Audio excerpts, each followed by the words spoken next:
Hello. Can y'all hear me? I'm trying to remember which button on this thing here. Sorry, I have some sinus stuff, so I'm a little nasally today.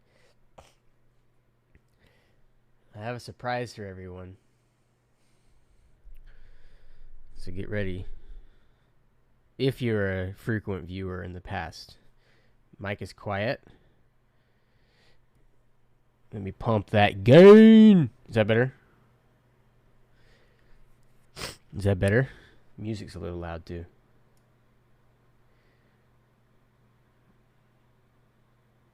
There we go. Get that music down. Get that mic up. Okay, y'all ready for the surprise?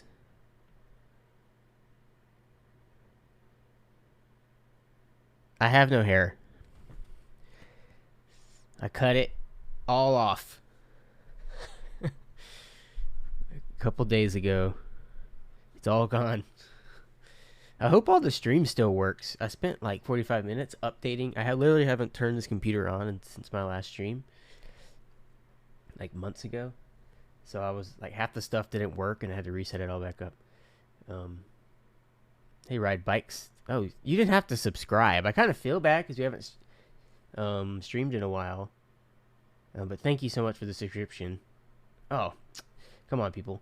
I felt kind of bad because it kind of just like stopped streaming because I just kind of started hunkering down on work where I was just working late every single night for weeks and weeks, months. And then one day I kind of went, oh yeah, I used to stream. I kind of forgot about that just because I was working so much. Just kind of been grinding, designing these products, which I spoke about back when I was streaming, but like, I'm sorry, I don't remember all these buttons. There we go. So like OTC was a really big one that I was working on the whole time. Back when I talked about that, but that was one of the products that I was just grinding to try to get out as quick as I could. So now that's actually happening. So that's exciting. Save all that money on shampoo and conditioner. Oh yeah. Yes, Nick, I did cut my hair 2 days ago. One day, a couple weeks ago, I mean, for a while I've been thinking about cutting it, but I couldn't decide if I wanted to just come back up to like shoulder length or just actually go fully short again. And I eventually decided to go short because I was just tired of the long-haired life. It's quite a life. Showering sucks because it takes like an hour. Drying your hair takes forever. Sleeping, it's all over you. I literally could never figure out how to make a good bun. So I was just over it. Eventually, I just like legit was like, I don't want this anymore. So I had signed up for an appointment at this barber shop, and they had like, it was like 2 weeks away. And I was like, I don't want to wait 2 weeks. I might change my mind. So I signed up for like alerts if anybody canceled all this week. And then the other morning, I was on the way to work, stopped to get breakfast. And when I was sitting in the drive-thru, I got an email that said like it was 10:05, and it was like there's an appointment open at 10:30. And I was like, I have no time to think. It takes 20 minutes to get there. So there was like no thought. I just accepted and went. It was just against everything that I do because I always overthink everything. So, oh, thank you, Schnibs, for this subscription.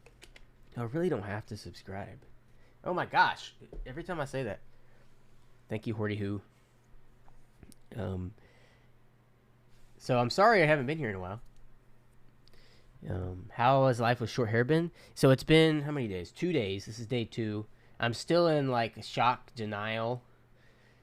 Don't quite know if it was the right choice. But it is what it is. Thank you for the follow, Rob. But and it's the typical stuff that every time you go to scratch your head, you're like, oh my gosh. And even like small things, like I took my shirt off to go to bed last night, And like taking your shirt off when you have long hair is a thing because you have to like shove your hair through the head hole, and then I was just like, whoa, that felt weird. Even leaning my head back on the couch, um, it just because usually if you have long hair, if you lean back and your hair is being held in place by your back, you can't pull your head up, so you always have to readjust. There's just like little stuff like that, um, that I'm still like experiencing. Would you ever consider shaving it all off? I've done that one single time. So many, many times in my life, I've grown my hair out really, really long, and then I've cut it short without telling anyone and just show up. But one time I did do, like, it was probably shoulder length, and then I literally buzzed it off to like a 2 and just showed up, but that's not a good look for me. So I'll never do that again. But the funny thing was because it was such short notice of getting my hair cut, like I'd already left for work, my wife was working from home, that I didn't even tell her. I just went, got the haircut, went to work. Our fulfillment manager, Vitalik, I walked in and he was like, "Oh, you cut your hair." And then when I got home, my wife was like, "Oh my gosh, what happened?" But she likes me more now, so that's the biggest plus of this whole thing. So tonight we're gonna surprise our friends when we go hang out with them. I haven't told anyone. I like to see people's reaction. Yeah, I've had a lot of eureka moments in all things, in business, in life. I'm just like, I think different now without all that weight on my head. Mr. Kupo, your skin is so clear. Thank you. I don't feel like it is. Maybe it's just the lighting. But thank you. I look younger. My wife told me to not. I had a little more beardiness going.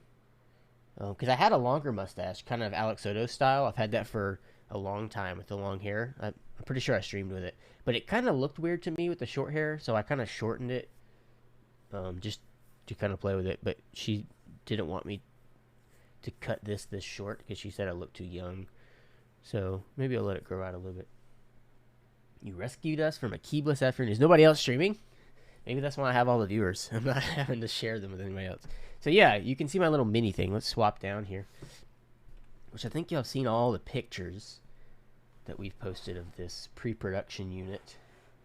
So this is a pre-production unit. It's not the final production unit. This is the one that we've seen in the pictures on our Instagram and everything. A lot of the OTC pictures. I have a couple of them here. This is the one we're going to be building or rebuilding. So this is completely clear because the texture that will be added is not added until the very end. So once all the adjustments are made, then they will add the texture.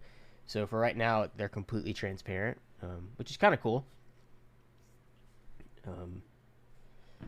But this is not what it will look like in the final production unit. It will not be clear like this. So sorry, I'm really not used to the streaming thing anymore. Clear? Will there be a clear option? Just fun transparency. NA keep stringers ruining their viewers' sleep schedules. It's only like 2:30 p.m. here. What's up, RFP? You haven't seen the Bauer Lite yet. Yeah, we've posted when we posted our big update a couple weeks ago when we got these, like the big overview, which you can find in the header of our website. It's a big, giant document going over everything and where we're at. How rough and smooth is the final texture going to be? So we literally are matching the texture to an N64 controller. That's the texture I wanted. I thought it was a perfect balance. Because texture not only comes into play with touch and how it feels, but it also comes into play with the diffusion of transparency. Music is too loud. Turn it down if it's loud for everybody. There, a couple percent down. So I literally sent out N64 controllers to everyone involved, and I was like, this is kind of the texture that I want to match. Um, so that'll be pretty cool. I'm excited to see. That's kind of the last step that we're at right now. It's just kind of testing the textures. Thanks, Blue Crayon. Oh, also thanks for the follow, Cap Salty. Yes, this is the new OTC sets that are going to drop in stock on Monday. Two colorways, OTC 9009 and Moto Lite. Yeah, I have Moto Lite right here. We'll look at it in a second.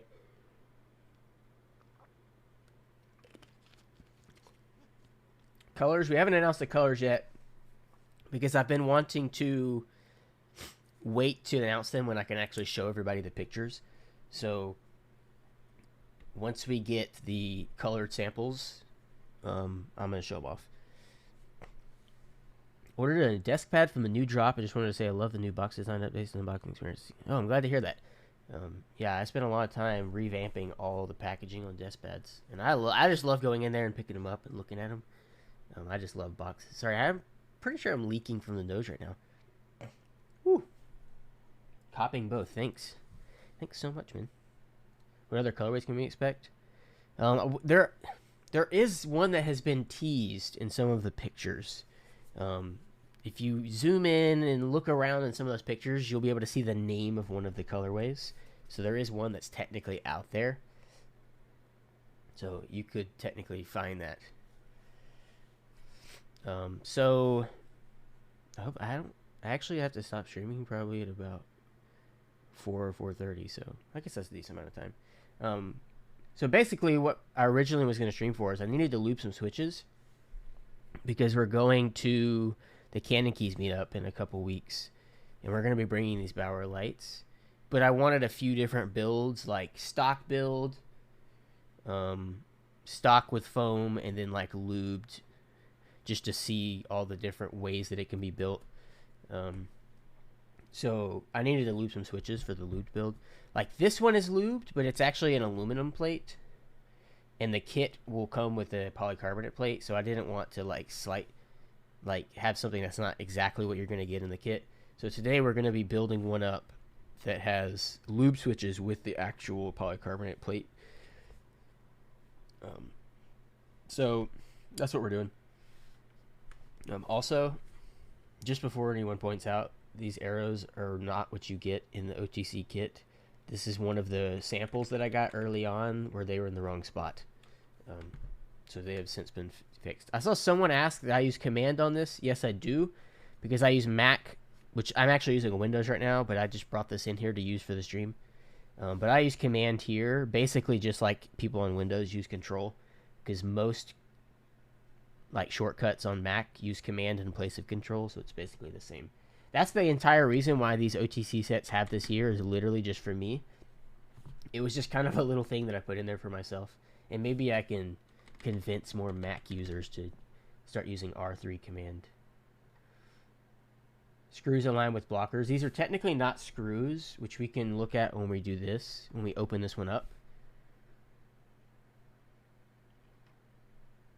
Yeah, Control you don't really use on a Mac all that often. But most people don't realize, if you don't use Mac, that Command is basically interchangeable with Control. But it's confusing because Mac also has Control, but it isn't used the same way as Control is used on Windows, so it's kind of confusing. So, what do we want to do first? I guess we can open this up, because I got to get the switches out of here. We're kind of disassembling to then open the switches, lube them. I'm going to bag lube / I'm using this little Pokemon tin to shake up all our Sims, because ain't nobody got time to manually lube all their switches. But here's Moto Lite OTC. I saw somebody ask to compare to GMK Moto Lite. I don't have it here. Yeah, I don't think I have GMK Moto Lite at the house. I think I've seen some of the creators that we sent it to compare. But I've seen a lot of people asking, the light gray on the OTC is lighter than the GMK. So it is a tiny bit different. In my opinion, the OTC looks better than the GMK, just to me personally, which I love. It's kind of like a softer look. What's up, Mr. Niblunt? Can you elaborate on the thought process behind backspace as opposed to back? Yeah, that's just one of those things. That's just something that I did. So basically, it's the some controversy to the vocal minority. But I did it starting with DualShock 2, where when we went to text plus icon, I added an icon to the caps lock. Which there's a lot of the people that, which is fine, that think it's always been done this way, so it's the right way. But in my opinion, I've always been annoyed that text plus icon doesn't have an icon on the caps lock. So it's like, it's not consistent. It's like, it goes back and forth. It's like textbook icon, text only, text plus icon, text only. It always bugged me. So I was like, it would look so much better if it was a nice, just like icons, where there's exactly icons all the way down, bam, bam, bam. It's exactly the same. It just adds the text. So that's why I started with the caps. I was like, we need consistency here. It's just kind of random. Some random keys just don't have icons in the text plus icon modifier set. So I was like, what the heck? Why do these random ones just not have it? Backspace was the other one, which it went the opposite. So if you look at text plus icon sets, the shifts, enter, full backspace, tab, all have text and icons, right? Caps lock is text only. This short backspace is icon only, or text only. So this one, I was basically just trying to get every single modifier besides the bottom row to have text plus icons where they're all consistent. So when I got to here, I wanted to add the little arrow, just like the full size one has. But you can't fit the full word with the arrow. You can fit the full word if the arrow's not there, but if it's there, it doesn't fit anymore. So then obviously you can do back, but I just don't like the word back, because to me, especially now when we have so many mobile applications and stuff, the word back to me means go back a page, not delete a key. So I don't really like that word was on there. And then I was just experimenting with different ones, and I thought the balance of height of characters, big B, slightly smaller K, slightly smaller S, and then the P, it's a nice down step as far as the visual look of the legend. So that's just why I did it. Just aesthetics. And this arrow is actually designed to be the same size as it is on the full size one. Everyone talks about how small it is. It's definitely smaller than the icon only, but on text plus icon backspace, the arrow is pretty small. And then the other controversy, which I don't have one in here, is my stepped caps, which was the hardest decision in my journey to get all of the text plus icons to match, because there's way less room. It's only 1.25 amount of top space. So then I was like, how do I fit an icon and a text? And then if I can't, which one do I do? Icon or I do text?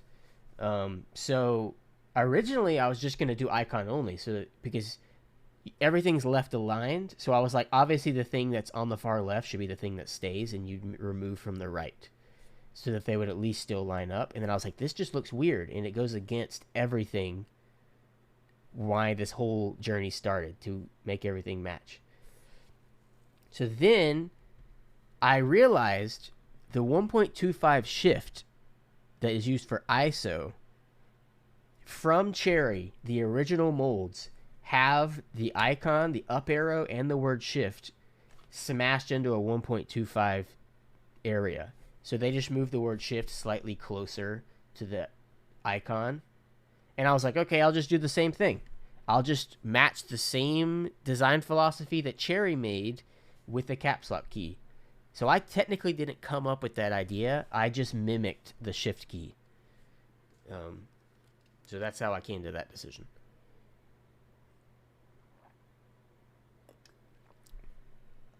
But I tried it on all the different ways. I tried icon only, and it draws your eye.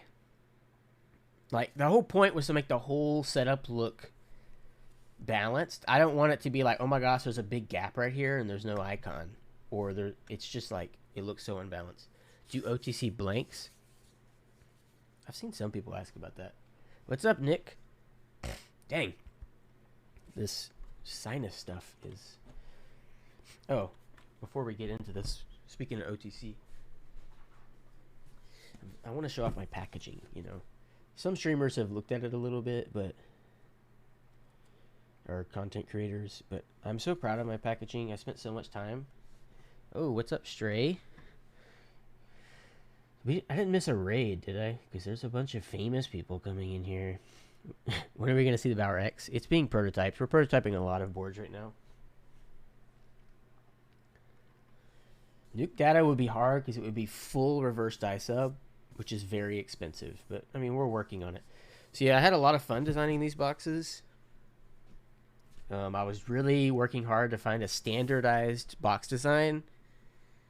Kind of like GMK does, where when you stack them all, everything will line up. So if you end up getting every OTC set down the line, all the OTCs are going to line up. All the logos are going to line up.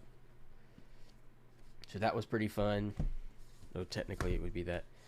This was, funny enough, this was a logo design that I did for 9009 round 3 in 2019 that I just never used. We went with something else. So I was able to go back, and I loved this one. But me and Janglai were working together, and it was just, he didn't like this one as much as I did. So now I got to come back and reuse it. So I was very excited about that 3 years later.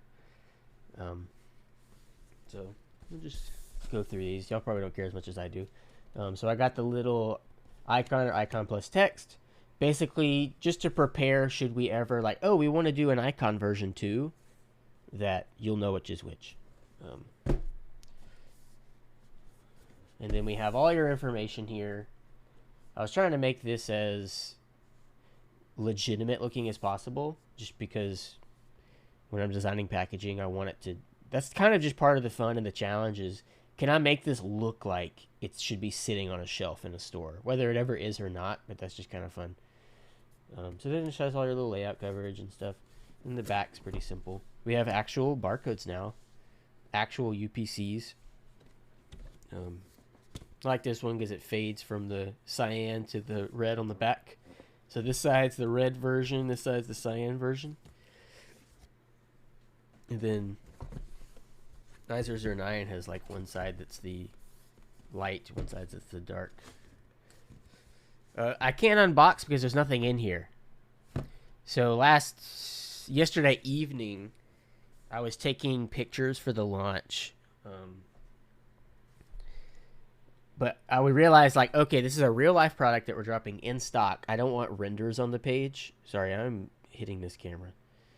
So I laid out every single real-life key to make the kit image, and then took real-life pictures of them.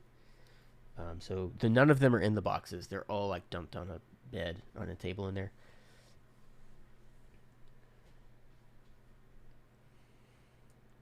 Oh, shit, I missed so many messages.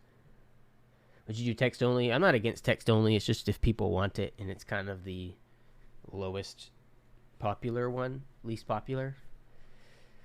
Your designer mind really shows through in the packaging. Appreciate you thinking about your brand design long term as opposed to designing boxes single project. I appreciate it.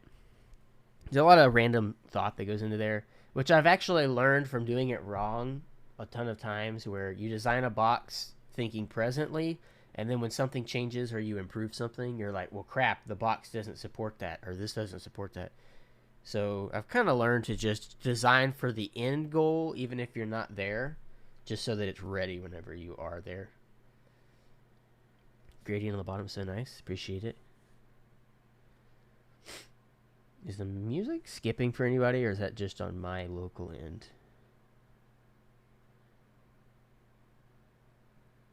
Or the first batch of the packaging shadowless. Actually, Moto Lite has a shadow on the logo, so.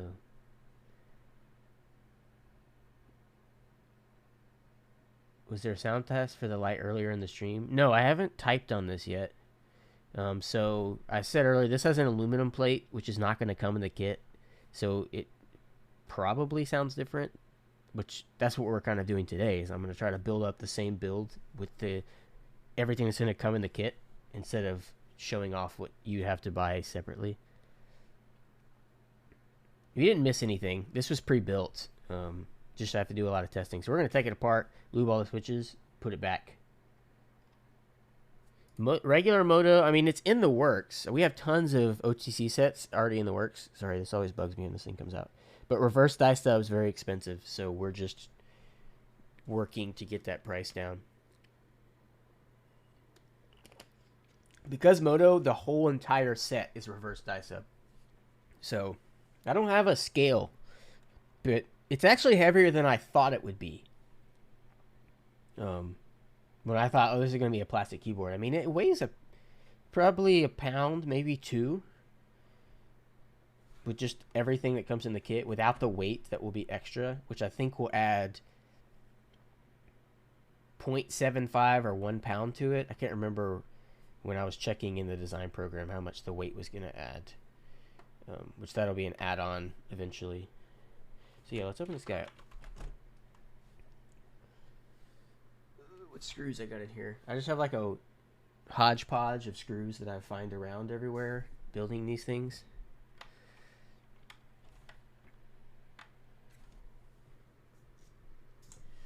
So we did build, I'm pretty sure, did we not build a 3D printed Bauer Lite on stream? What the heck? I can't really remember. Does anybody remember if we did that? I think we did. So there's only 4 screws. It's just these 4 in the back. Like this.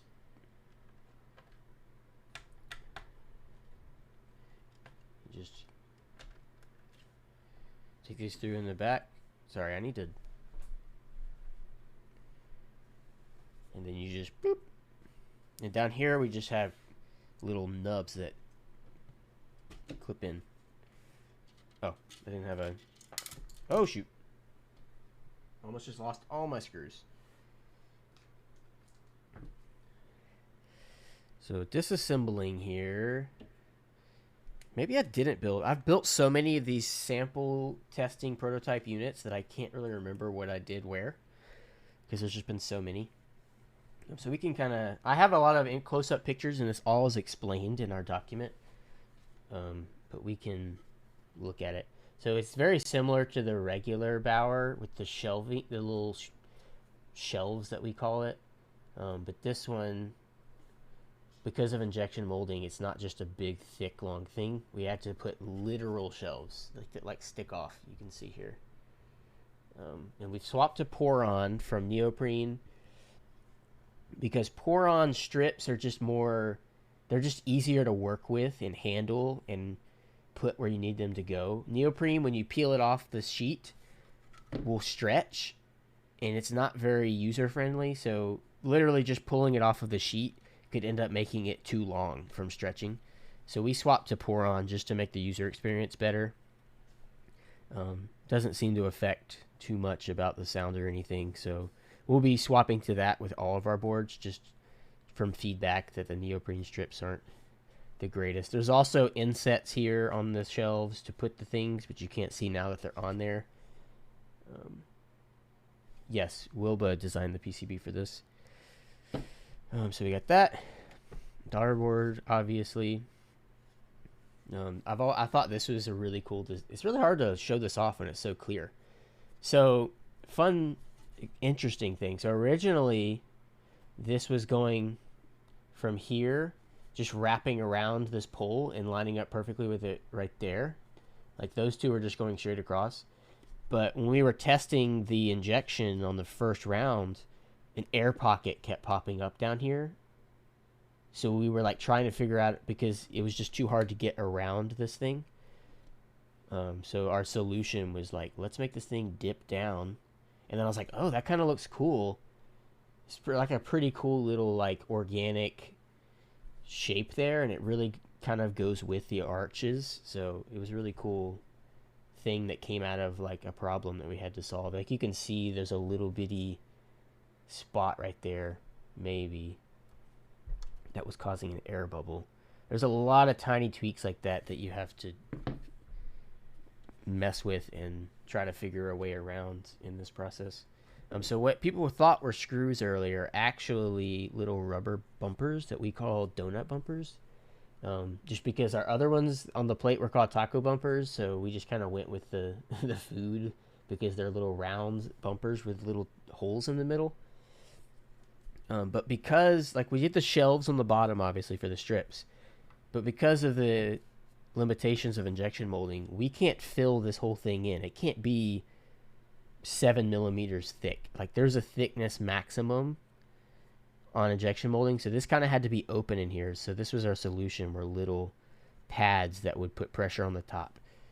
Most of the pressure when you're typing is on the bottom because you're pressing down, so the top was just to hold it in place. And it works pretty cool. So that's what you see here. Did that one just fall out, or was it not there? If anybody saw one fall out, that might be the one that I found on my office floor the other day. But yeah, that's what those are. And then the screws are actually these gold things up here, these brass inserts. So there will be inserts in all the screw spots so that they're not self-threading into the plastic like a lot of things do. There will be inserts that you can disassemble the board as many times as you need to without fear of it stripping out the holes.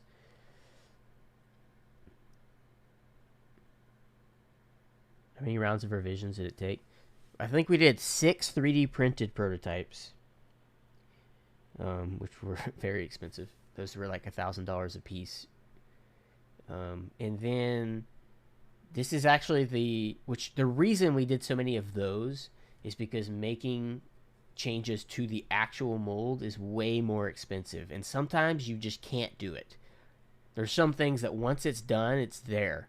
So I spent a ton of time making sure that everything was as perfect as possible, which we haven't actually had to make any changes to these, so that it ended up working out. The only thing we had to adjust was the plate. The last thing we had to adjust, which is all in the document I was talking about, but the plate alignment system still is here on this, just like the Bauer 2. So the little taco bumpers line up against these little bars here to line it up. But we purposefully made those slightly too far away so that we can dial them in at the very end. So that's the only thing we have to change on these, but it's all according to plan. They're supposed to be off because if you go too tight, you can't go back because of how injection molding works, but you can go closer. So sorry, I'm talking a lot. I don't do this multitasking thing very well. Glad you were more patient. Yeah, it was hard with a lot of people wanting, but I was just like, I can't rush it and something be wrong, because then people are even more mad if you sell the product and there's something wrong with the design. And not only it will cost tens of thousands of dollars to fix it. Well, hot swap, so half these switches are probably going to come out. So I don't think I've actually put in the document yet, which is supposed to be a living document. I just haven't gotten around to it. I actually decided to add a plate foam to the kit. Because this is an injection molded lower cost board. I don't call it a budget board because to me this is not a budget board. It just happens to have a cheaper manufacturing method, but it was not made to be cheap. It is made to be the best possible board it can be. But because it is cheaper, it obviously will attract people that either aren't in the community or may only want one board, that may not be deep into the community, you know. So with that comes people that may build a board and not do anything to it. They may not lube their switches. They may not even lube their stabs, which I can't really help you there. But there's people that may just throw stock switches in there, and everyone knows that, like, it doesn't matter what board it is. Most of the time, if you throw most stock switches in a board, it's not going to sound all that great. So I thought I'll do whatever I can do to try to just improve that stock experience for those people. So I decided to design and throw in a foam in there. I don't personally use any foam in any board, but I know there are people who are, so I'm trying to get past that thought process of, like, everything should be the way I want it. So there will be a foam, which is in this one right here, actually. So I actually had this completely stock board. I think the stabs are slightly lubed, but mostly stock, and it didn't sound great, obviously. So then I threw the foam in there, and it actually improved a completely stock board a considerable amount, like, for having no work put into it. So I was pretty pleased with that. So that's going to be added in.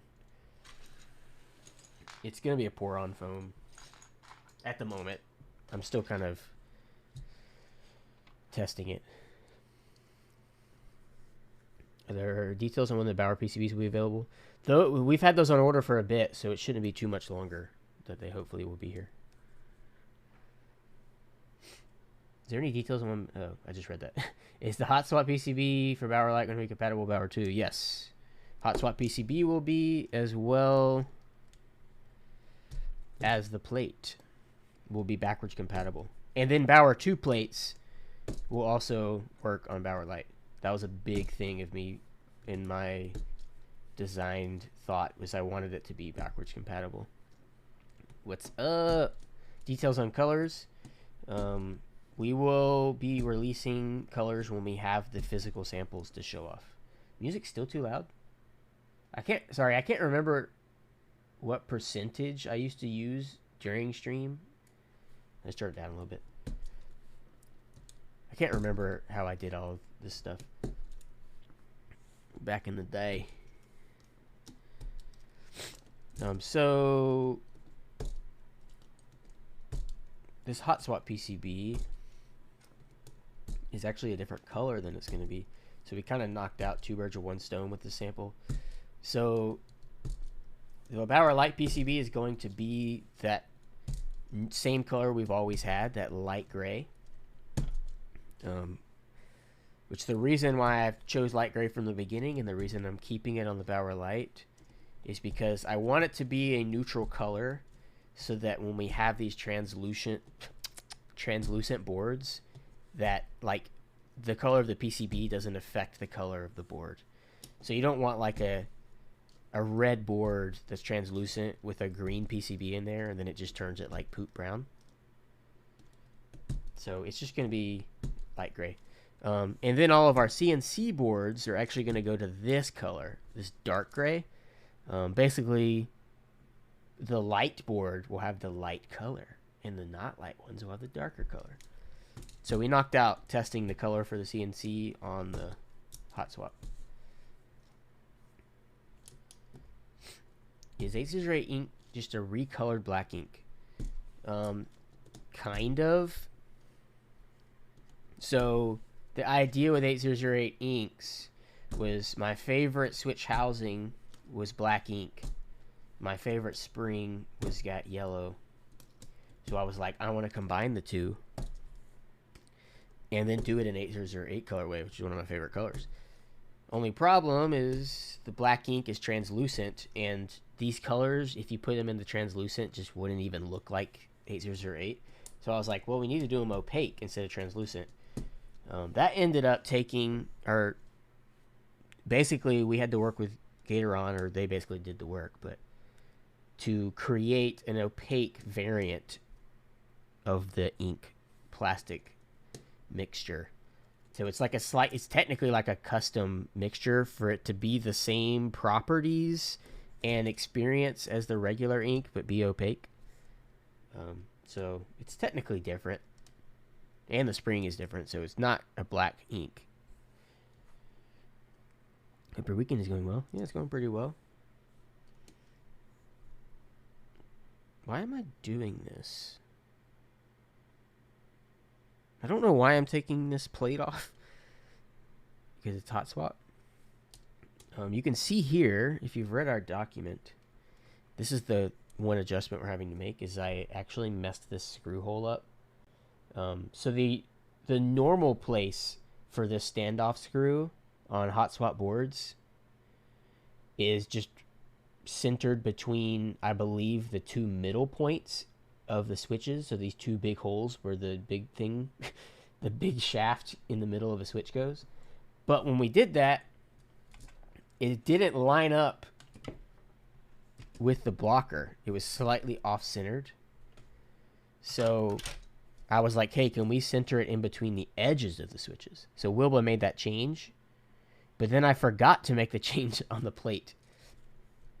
I'm pretty sure that change has already been fixed. They slightly shifted this hole here over. And the other problem was the plate was slightly too thick. So with injection molding, if you don't know, there's always a variance of thicknesses, shrinkage. There's all kinds of variances in play, variables in play there.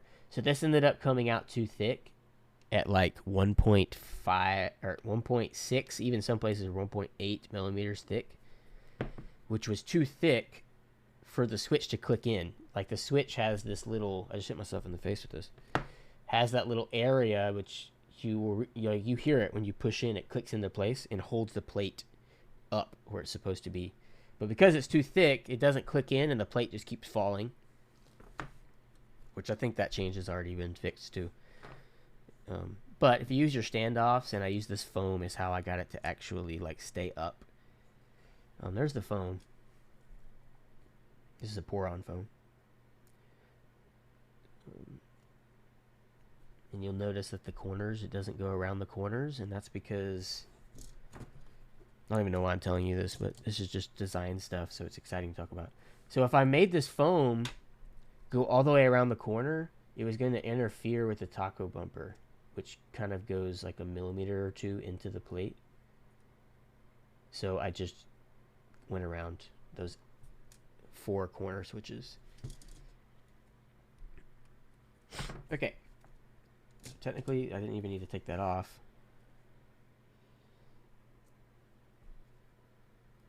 What time is it? I gotta make sure I don't go long.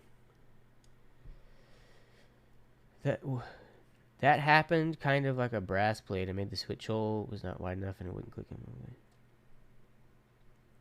Yeah, the thickness of the plate. So we basically made a gauge that when the plates come off the mold, the operators will have to put the plate in a gauge, slide it in this little measuring gauge to tell them if it's too thick or too thin. If it doesn't fit, it's basically a gauge. It's like this, right? There's like a slot. If the plate doesn't fit in the slot, it's too thick, right? Obviously. But then there's like a slot that's this big, but then the slot gets smaller in the back of it. And then if the plate goes through, but then if the plate fits in the back half, that means it's too thin. So it should only fit in the first section. It's pretty fun. All the little details of measuring and all that fun stuff. Okay, let's set this aside. Someone asked what the final color of the PCB will be. It's going to be the same light gray that our PCBs have always been. Also, this was just like a hiccup from the manufacturer where this is supposed to say Bauer, like the back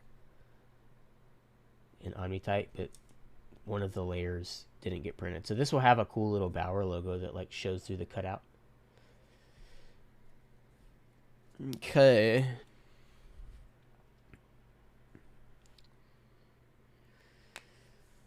It's a cool way to verify too thin. Yeah, I mean, I can't take credit. The engineer that we've been working with this board for the last year or two is a genius.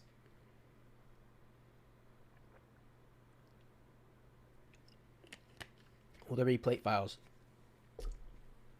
We will be selling aluminum plates. Our goal is to try to make this a cool, as customizable as possible, while also being like efficient on our end. Um, so we plan on having some cool stuff that you can like build upon the base kits. What was I about to do? Open these switches. That's what I was gonna do. Okay, so I need a couple little thingies here. So we need one for top, bottom, spring.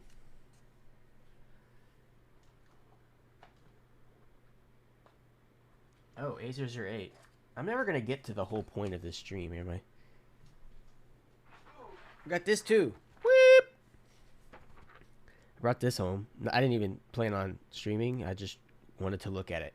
So I'm just so excited about this packaging. Which you can see here that I'm trying to standardize. Okay, Siri is trying to talk to me. We're going to standardize our packaging. So you'll see that you can kind of like the basic information of the product is there. And then we got our cool, which I love this.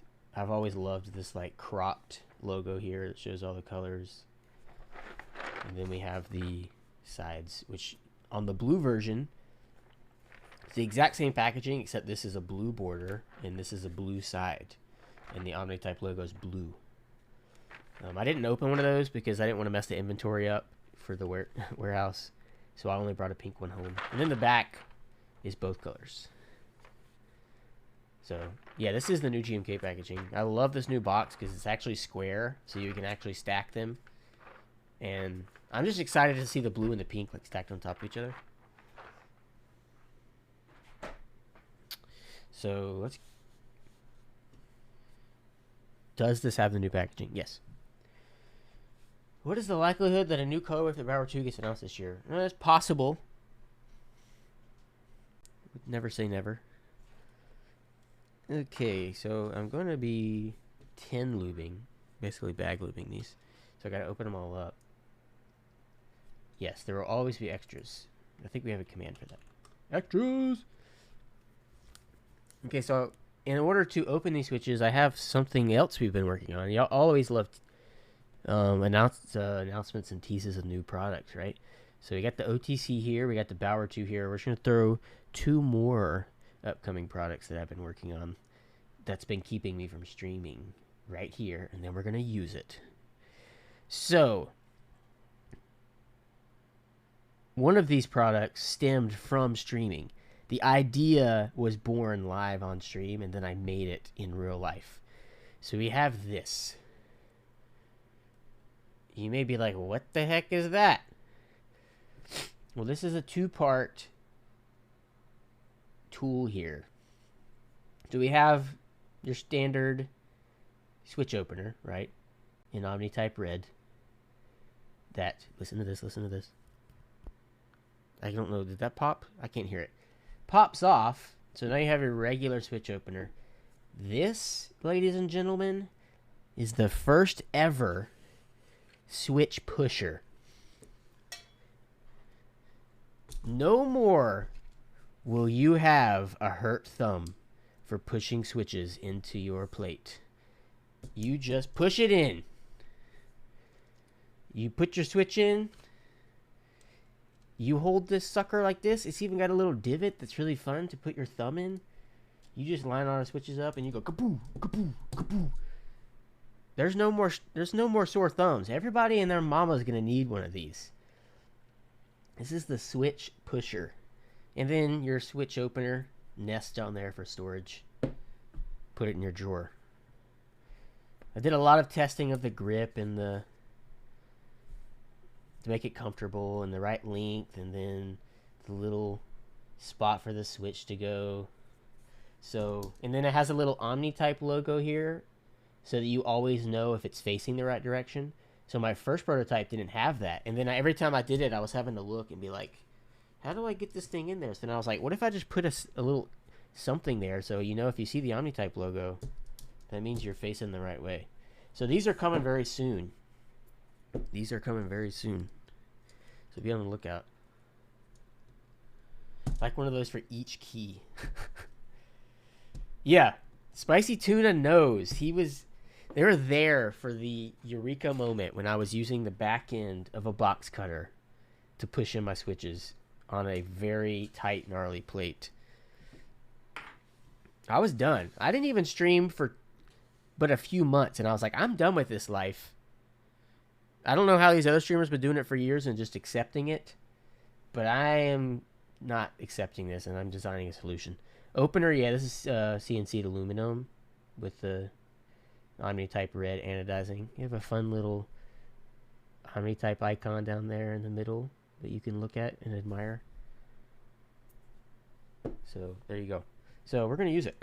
And then also, which I kind of just realized, like, obviously most people use their switch openers like this. Is there any way to ensure the pins don't get bent? Well, the way you ensure the pins don't get bent is make sure they're straight before you put them in the plate. This thing doesn't do anything but push it. Once it's, like, when you're pushing, the switch is already where it's going to go. You don't put it in here first. You just set it in the plate just like you normally would, but instead of going like this, you can just push it in. So bent pins is still up to the operator to make sure they're straight before they put them in. So the other thing is you can obviously use your opener on the table, but if you just want to do it like this, you can now hold it because you have a handle. So now you can have like a lifted, elevated switch opener, which I'm just bad at using switch openers, but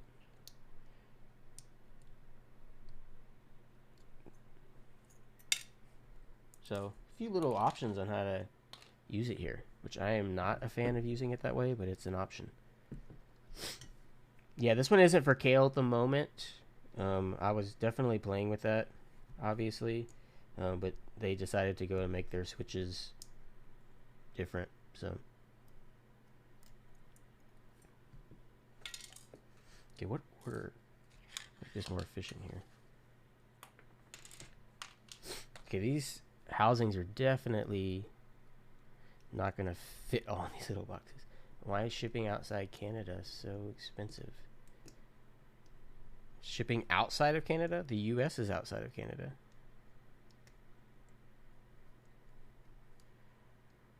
Which I might need to make a slight adjustment to the switch opener, actually.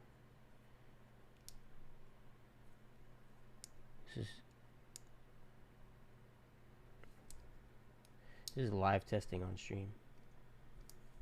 It's actually the first time I've used this red one. I have a black one. Need to make a slight adjustment here.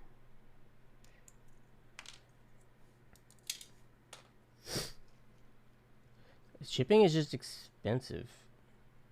Basically, we turned off United States Postal Service, which is the cheap option that everyone uses, because they were losing so many packages. Yeah, I'm going to have to make an adjustment to this. I'm going to go get my other one. Be right back.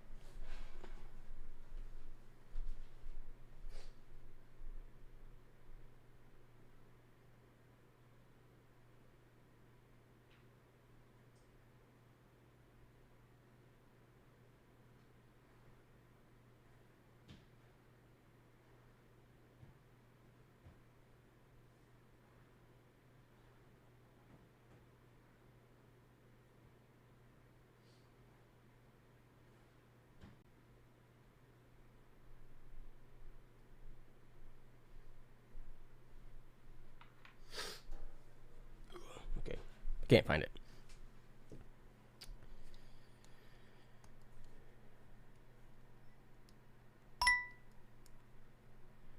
Yes, it was the two things. Because it's two separate products, kind of, in one. But yeah, what I was saying, shipping costs a lot. So USPS is usually cheaper for first class. But they were losing so many packages that we were like, okay, we turned them off. And we just use DHL because that's like guaranteed to get there. And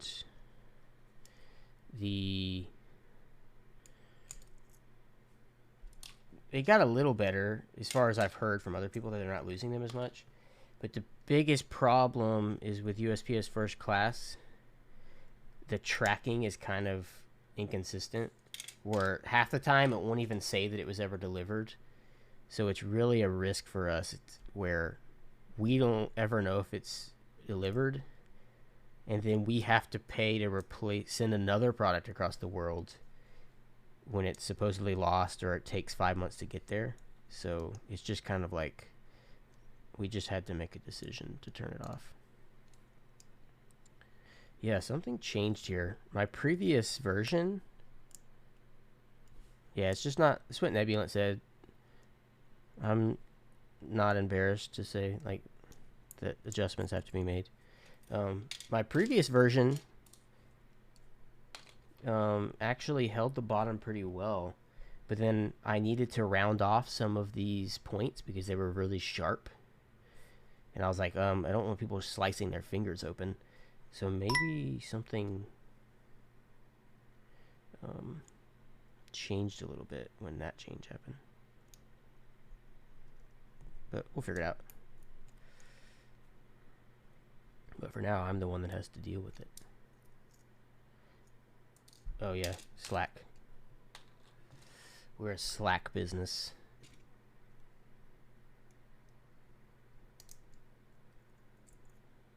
But yeah, all that to say, I mean, we constantly have like thoughts like, should we turn the postal service back on? Like, we hate that people have to pay so much, but then we're like, if their tracking would just get like be like everybody else's and actually show when it was delivered, it would be an easier decision. But it's just like you could end up losing so much money every time you have to send those, and half the time it's like that person possibly got it and the tracking just didn't show it, and they just were able to lie about it and get a free thing. Not that everybody does that, but there's definitely been people that, oh, sheesh. Definitely been people that do that. And there's no way for us to know. Just gotta... So picky about switch jumpers. Yeah, me too. I found the spring, actually. It's right there. I don't like the giant, bulky ones, because I can't just hold them in my fingers like this. Key Boss was the closest, but even that one wasn't very comfortable to use in my hand. And originally I was just planning on doing a switch pusher, but then I was like, this would be pretty cool if there was like two things that like nested together, where you could just carry one little thing and you have the two things you need. Obviously a switch puller is kind of hard to like nest into this. It would be really cool if like literally every single product you needed was in one, but it would start getting a little weird. So didn't want to push it too far.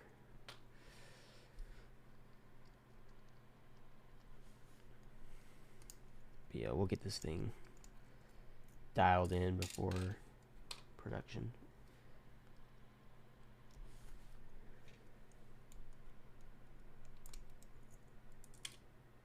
Which I mean, I've obviously like been testing it. Yeah, I do have that Gitteron thing, but it's very like jank. I haven't actually used this to sit here and open an entire set, just like testing and to open a couple. So this is actually some good feedback for myself on just how it feels to use. Possibly soften up this bottom edge a little bit. Like my switch pusher, I've actually gone through a few different prototypes because I just sat there and pushed in hundreds of switches just over and over just to see how it wears. Like, is it wearing down too fast? Is it too soft? Like the Shure rating of how hard the rubber is. This is actually made of rubber. I don't think I said that. It's not plastic. It's not metal. This is made of rubber so that it won't damage the switch. And it doesn't actually push. None of your pressure that you're putting is on the stem at all. It slightly compresses the stem, but all the pressure is being put on the housing. in those 4 spots, like evenly around the sides. Yeah, I guess I forgot a very important part, the material it was made out of.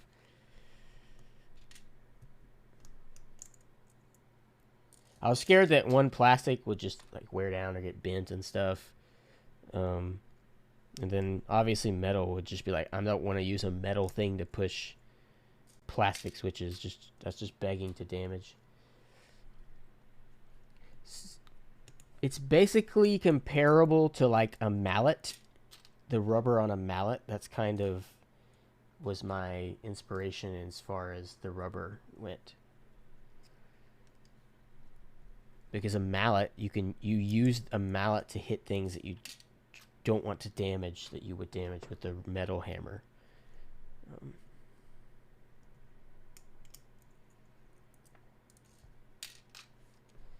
This music is skipping in my ears. God, I have a headache from the sinus stuff. See, there's a bent pin.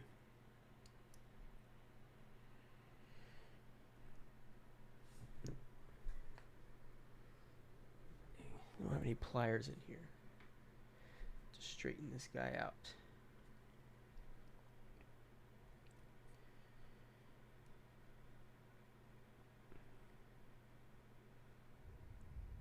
What's up?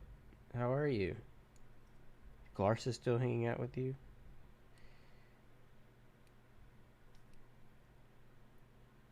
Sorry, I'm trying to straighten this switch pin with no pliers.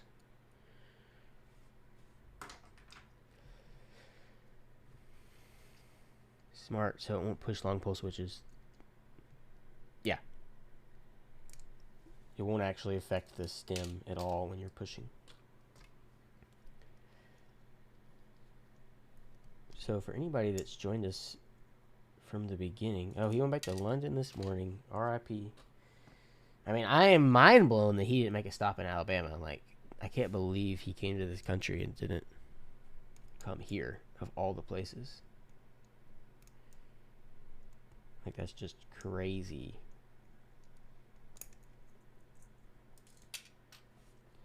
Yeah, I'm already filling up my little bins here, which I'm very off center.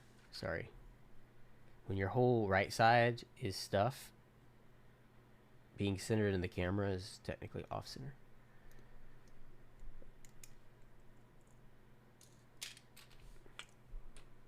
Oh yeah, I didn't even finish my sentence.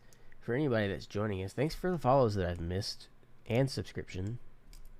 Sorry about that. I am lubing up some switches for one of these Bauer Lite pre-production builds that we're going to take to the Cannon Keys meetup. So I'm going to bring, I think 3, I have 4, but for sure 3 different builds. Maybe I could do 4 different builds. Basically completely stock, then completely stock with foam, and then stock with lubed switches, which I guess that's not stock. So a lubed build with everything you get in the kit. I don't know if I'll use foam on that or not. And then finally I'll have this one that has an aluminum plate, which is not what comes in the kit, but what you will be able to like add on. So I want to have all the different versions just to compare what it can be like. Like if you put all the work into it, it can sound like this. If you don't put any work into it and just slap it together, it'll sound like this. Now that you guys have OTC caps and a Bauer Lite and possibly other keyboard kits coming down the road, you plan on offering more switch options outside of inks? Yeah, I definitely want to do some more switches. It's been on my list for a while. I've tried, which obviously things change as businesses grow. I've tried to never want to be the place that just sells the same thing as everybody else. I didn't want to just be a reseller. So I've always tried to be everything we sell, we designed, or we are the only people who sell that thing. But yeah, with products that are more appealing to people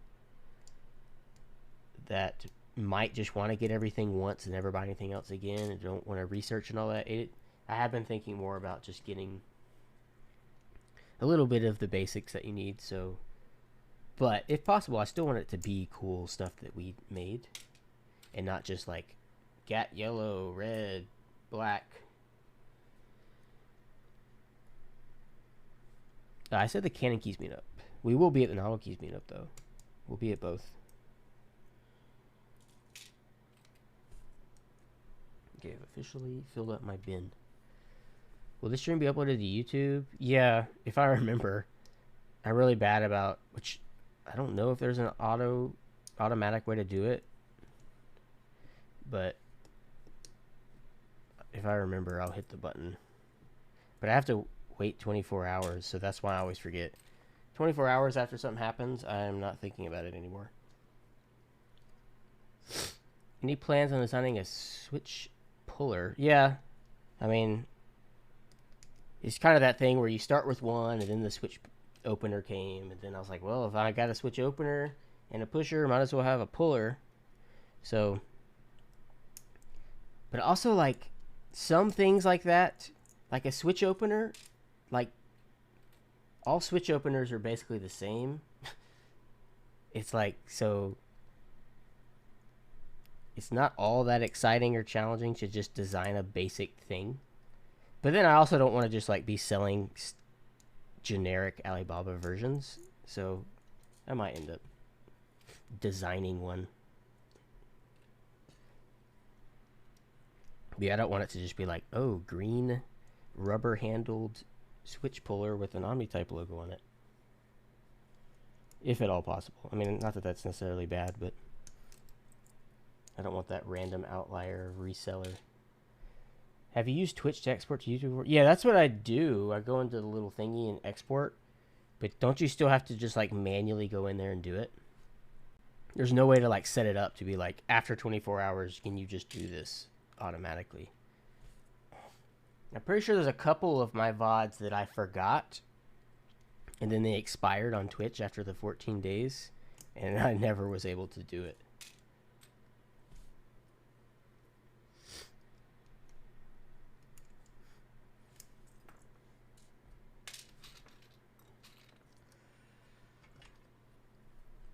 Which I guess, like, real streamers, like, it's a habit, and it's just, like, part of the workflow. When it's, like, what you do. I never got into that full streamer life.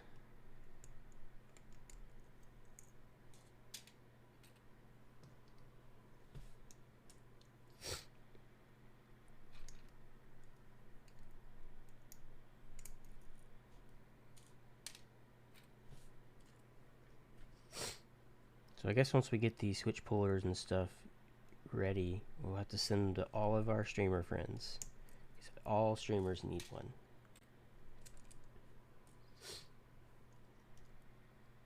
Technically, every keyboard builder needs a switch pusher.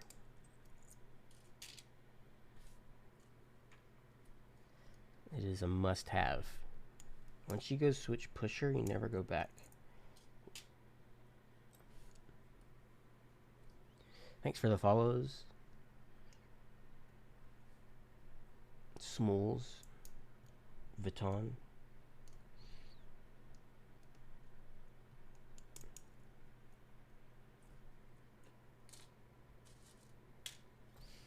Almost done.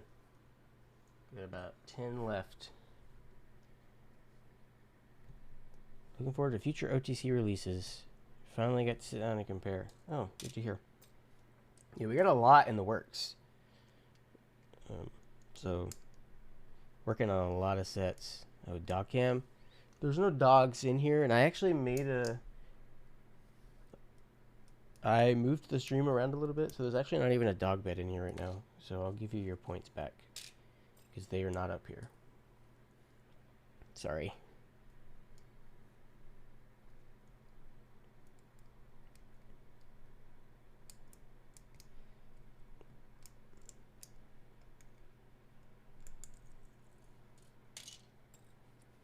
Yeah, I might make a slight adjustment to the bottom of this to make it a little more comfortable. Do most of you hold your switch pusher or switch opener, or do you put it on just flat on the table?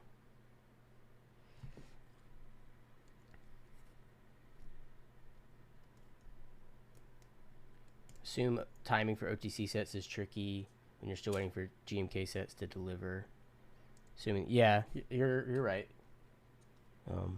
There's a lot of sets that I designed personally that are kind of, for lack of a better explanation, being held hostage until they arrive with GMK. That they would just be all kinds of problems if we released an OTC version of something before OTC arrived. So yeah, you're not wrong there. Okay, so we got a little on both sides. Table, hold it, hold it, hold it. Table, table, hold it.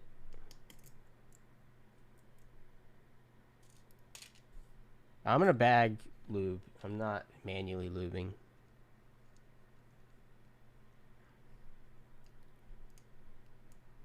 Tell me your skincare routine. I do not understand how many people have said that my skin looks good on stream. It's a very common thing, and I literally don't do anything. I actually feel bad when I see like people talking about their morning and night. I'm like, maybe I should be doing that. I was like, isn't that like a thing that if you do it young in life, you'll look better for longer? And I'm like, I mean, I don't think I have bad skin necessarily, but I definitely don't have like good.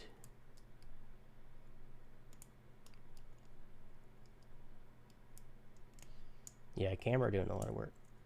Maybe it's the lighting. I drink a decent amount. Honestly, I use sunscreen mostly now, which I don't go outside a lot anymore. Working on a computer for your whole life, you don't really go outside. But about a year and a half ago, I just completely stopped drinking soft drinks for the most part, and we just kind of went to water exclusively. I kind of drink a little bit other stuff now. Like I drink this Gatorade, the zero version, so I don't have all that sugary crap. I drink a Coke Zero every now and then. But I don't really drink soft drinks anymore.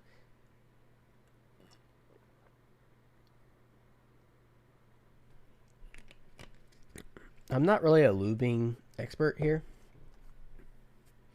Yeah, I do drink some Red Bull. Finally figured out the Red Bull situation. So if anybody saw on our Instagram, I posted we have like 6 cases of Red Bull. Also, do I just squirt the lube in here and shake them up? Is that all I do? I assume you don't bag lube housings, because then they're going to be freaking disgusting. All over them. Yeah, I have a lid. It's a Pokemon tin. Do I put the springs in there too? All together? I don't have oil. I legit haven't lubed a Switch in a long time, which is why none of our boards are built.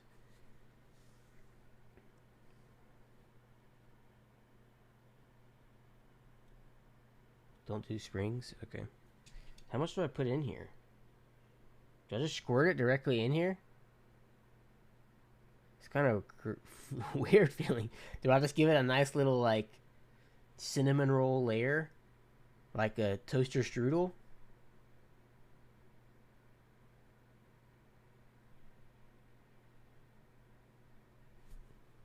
No. Okay, drops. This is 205. 205 G0. I've never bag lubed. Actually, I did it one time in a little bin, but I don't remember. Okay, I'm glad I did this on stream and didn't do this by myself. So drops. Boop. How many drops? Like 4? Little bitty? Okay, we'll start with that. I guess start low, because you can always add more, right? I put like 5.5. Oh. Oh, I'm very sorry for that noise.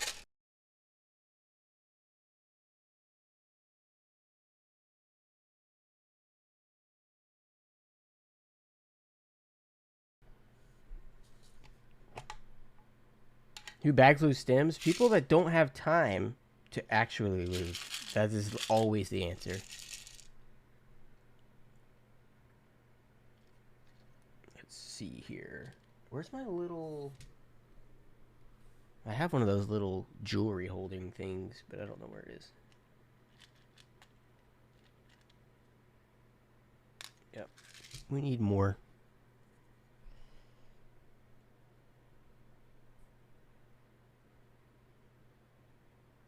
So I assume when you bag lube, you don't lube anything else? Or do you still go through the effort of lubing the housings? I need to shake it 10.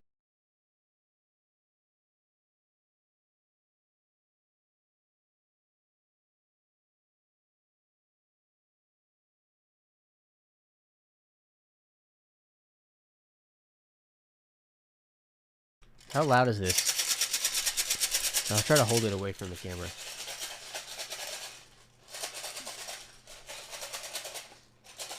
I'm not too picky, honestly. I'm not, like, a stickler for these kind of things. Yeah, I'm holding it under the table, so it might look a little weird on stream. I'm not too picky. Like, I honestly have boards that are completely unlubed because I'm just putting them together to test, like, fitment of things, and I'm like, I'm not lubing this just to test this. But then I end up, oh crap, I took all my other boards apart to do this, and now this is just the only board I have, and I gotta work, so...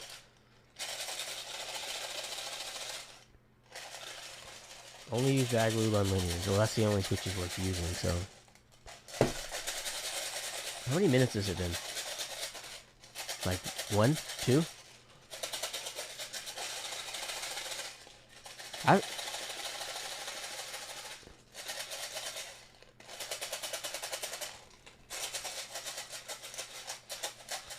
Yeah, the only tactile is Topra, which originally I was gonna like show off and use my 25th anniversary Snow HHKB that's literally never been typed on, but then I was like, I should probably use the Bauer Lite.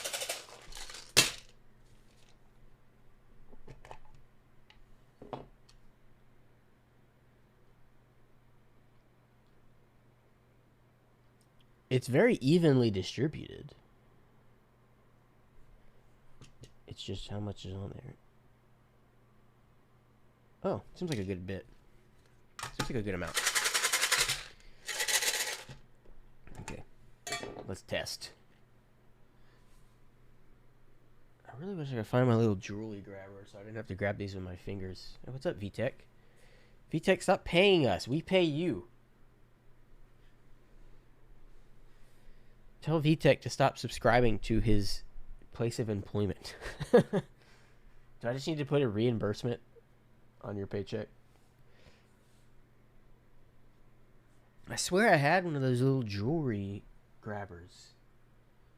Whatever. Yeah, maybe I'll just wipe them off as I pick them up. It's just gonna be a pain.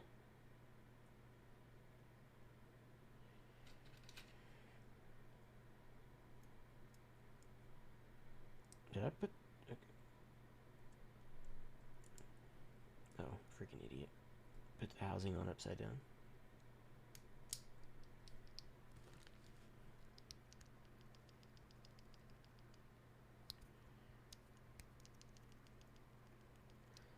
I think we need more.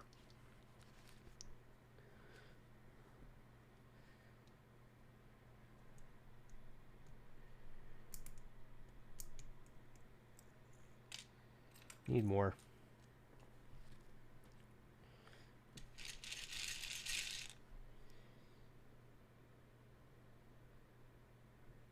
Is it? I wonder if it would be smart to drop them in the lid so that it doesn't instantly just cover the switches that's around it.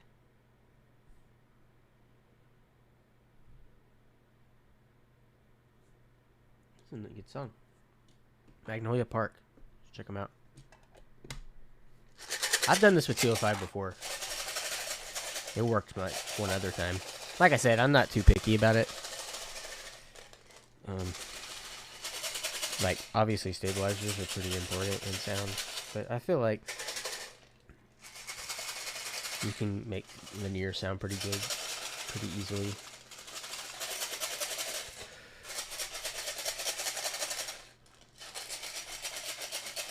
Do a sound test, and we'll be able to compare aluminum plate with polycarbonate injection molded plate versions at the end.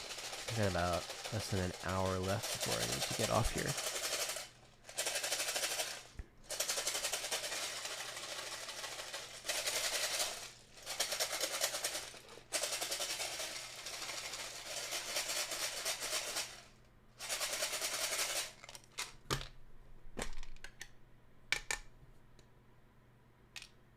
Is that like the test? However many stick to the top is your gauge of...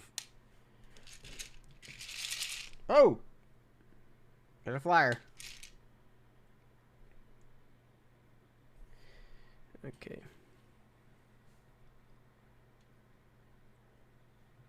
Yeah, this is tin lubing. We call this tin lubing. Pokemon tin lubing. It's a perfect little thing. I was looking around and I was like, I don't have any bags. Like, I didn't want to use a bag that was too big, because then I feel like your lube is being distributed in an area that's too big and you're wasting it. And then I saw this little tin sitting there. It's like, this is perfect.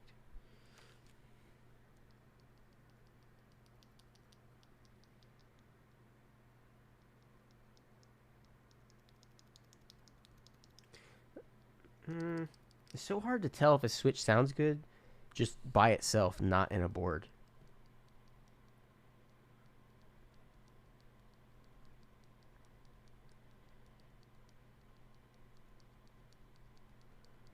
That's probably enough. I don't want to overdo it. I'm too scared to overdo it.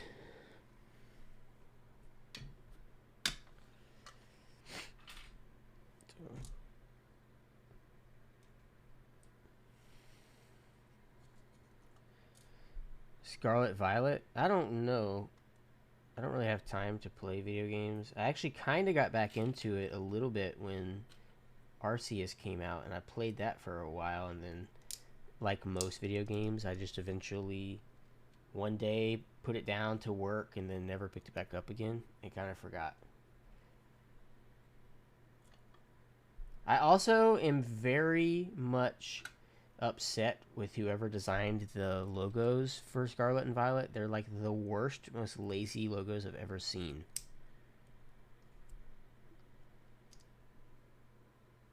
They literally just like took a font, wrote the names out, and that was it.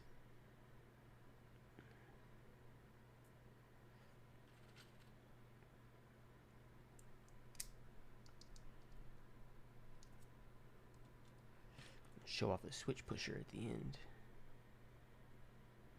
I wanted to use regular inks in this build, but I thought that it would be smart for the meetup that like all the different builds that were lined up next to each other were all the same switches, just to show you have consistent variables.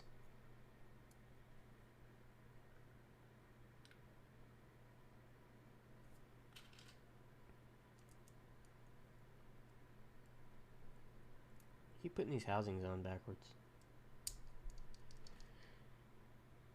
I haven't actually been able, like, just like streaming, basically all the hobbies that I was doing just kind of halted. I haven't really gotten to do anything Pokemon-wise. Almost about the same time I stopped streaming. I've just been literally working. Just everything else kind of got halted. So I have, like, a decent amount of the Pokemon pre-orders that I had ordered a few months ago that came in that I haven't opened. They're just sitting there because I don't know, just working so much, that's all I'm thinking about. And I never like in the mindset that's like, oh, I want to go do something like that.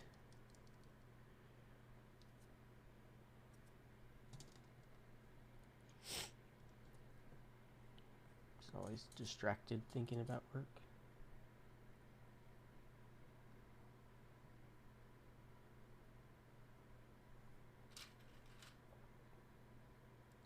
Yeah, Scarlet and Violet just didn't look all that appealing.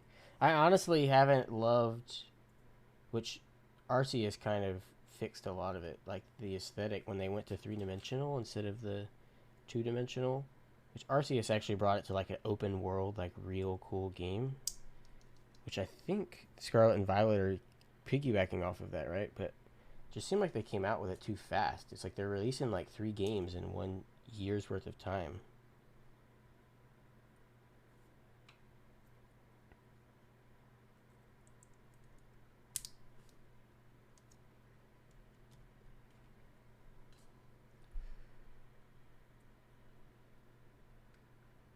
So this is officially my Lubing 10, Tub Lubin 10. My Tub Lubin 10.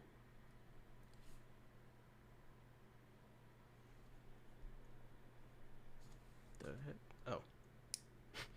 I didn't click it all the way in. So what has everybody been up to for the past couple months? Few months. What has it been since April that I haven't been on here? It's been a good while. And I just realized that my little center monitor here that I have underneath my camera, that I like legit have not been in this room almost.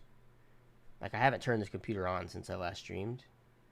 But I forgot. I didn't realize that this little center monitor doesn't actually go off.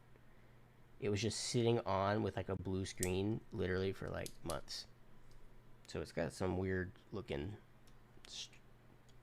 stripes on it that burned in. How's the MacBook? I love the MacBook Air.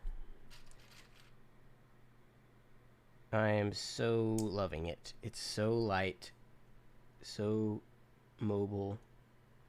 It's handling, I haven't done a ton. I've done a good bit of Illustrator work in there, and it's been buttery smooth. Got the midnight color is the one that I landed on. Fingerprints have not been bothering me. They're definitely there, but they don't bother me. Which is what I didn't know. I didn't know if they would bother me. But they don't.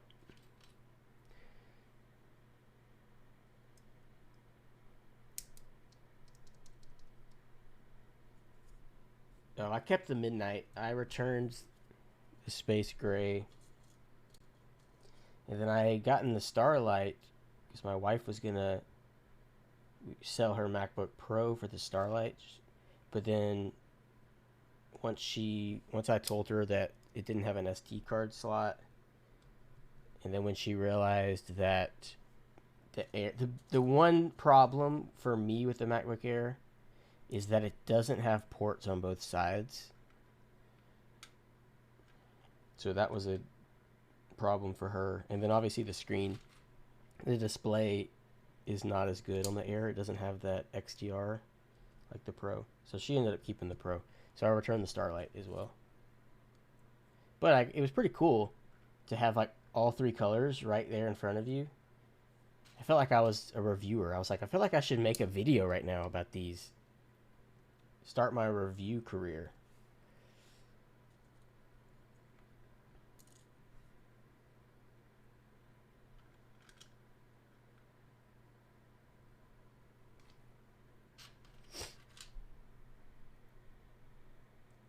This process is the worst.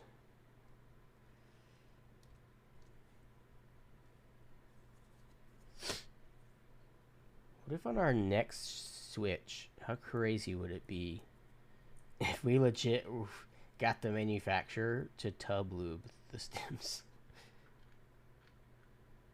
instead of their little light little bloop, little lubing of, just be like, just tub lube them suckers. Stock. How pissed would everyone be? You'd never get that off for anybody that doesn't like stock lubing.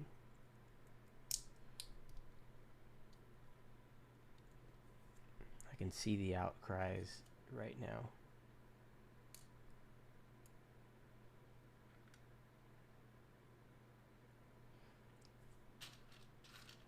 Started trying to use an iPad Pro to review photos when I'm out doing things. I have mixed feelings.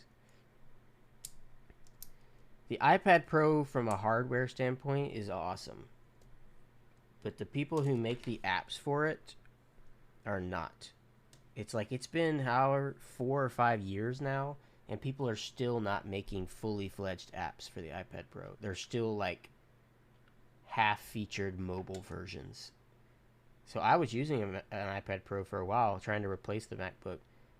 But it's like when these apps can't even do a third of what the desktop versions can do, it's like, I can't do this. It doesn't actually help.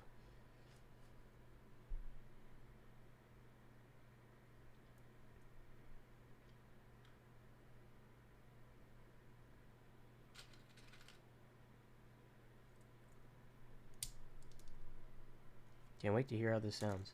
I put a lot of thought and effort into trying to get this board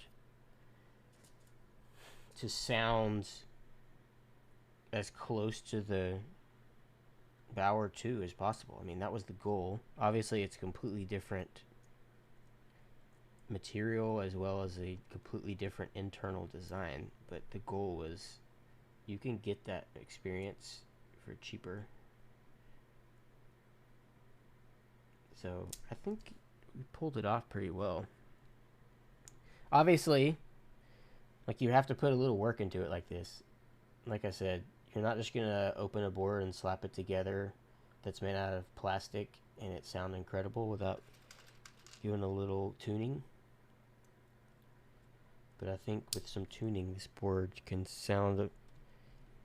out pull its price.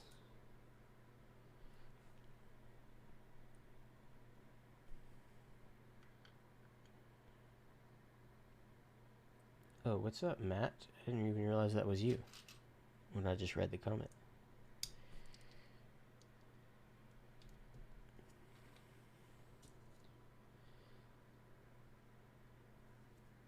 Yeah, the new MacBook Pros are beasts. I like the new design, being more square. I mean, they are thicker. That was basically the decision I ended up making. I chose portability over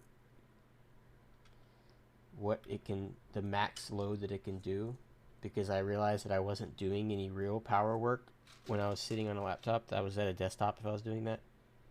So it was more about just portability. So that's why I chose the Air. But the Pros are nice. iPad Pro is one of the coolest devices I own. It just feels so solid and well made. OS and apps. I don't even think, I mean, yeah, the OS is a little holdback, but the mouse and keyboard support is really cool. Like, I had their Magic keyboard that had the trackpad in it, and it was really cool to use the mouse on the iPad. But iOS 16 is adding a little more desktopiness to the iPad. But like I said, it does not matter how good the OS even gets if the freaking people who make the apps are going to keep limiting them. Because they're just all lazy, and they're like, we're not redesigning this. We're just going to keep porting it from an iPhone and just making it bigger. It's like, okay, I'm done. Yeah. Dadgummit. Yeah, I have the M1 Pro in the Mac Studio at work. My wife has the M1 Pro and the MacBook Pro 14. And then her computer and our like fulfillment computer are the M1 iMacs, like the colorful ones. And then the MacBook Air has the M2.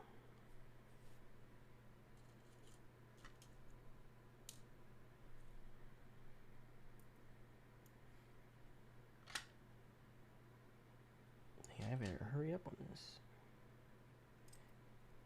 Good, about 35 minutes before I gotta get off here. We gotta speed it up, because I want to get y'all that sound test.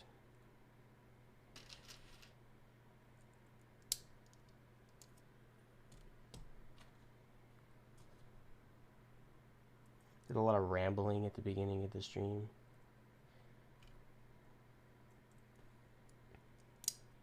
There's probably a chance that some of the switches aren't going to work because I'm forgetting to check if the pins are straight.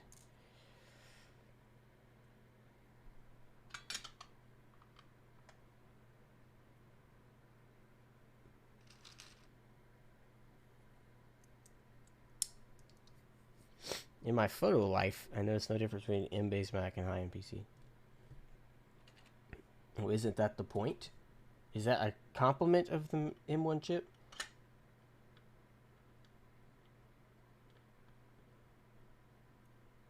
I think one of the best things about the M line is the freaking efficiency. When I got this MacBook Air, I legit used it for a week before I had to even take the charger out of the box. I've legit charged it once. And using like Illustrator in multiple programs for hours and hours. It was pretty crazy. Yes, we are going to both meetups. Both of the keys. The CK, the NK. Sorry, people, that we didn't put the word keys in our name. We just wanted to break the cycle.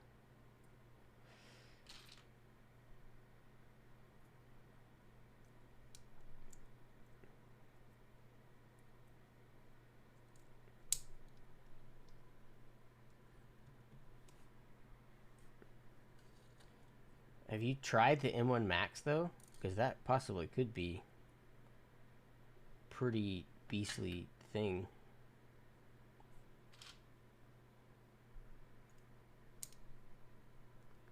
The fact that just the base model of this chip in the MacBook Air is just buttery smooth doing stuff that even my highest end Intel version of the iMac from 2021, the very last version, will kind of have hiccups. And this little MacBook Air with no fans is doing it without even a single little spinning wheel. See you there. M2, kind of a letdown. It hasn't let me down. It was expensive, if that's what you mean. Especially with the M1 MacBook Air right now being so much cheaper and on discounts that it's definitely a better deal. This is the bent boy.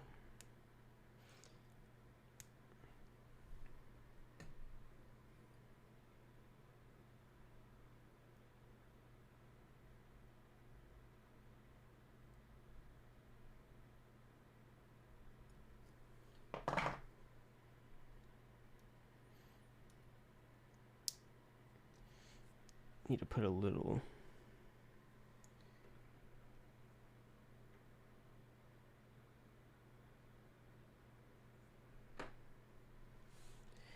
love in here.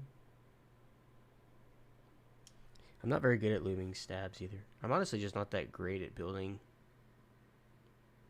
just a really great sounding keyboard. I just design them and let everybody else be good at that.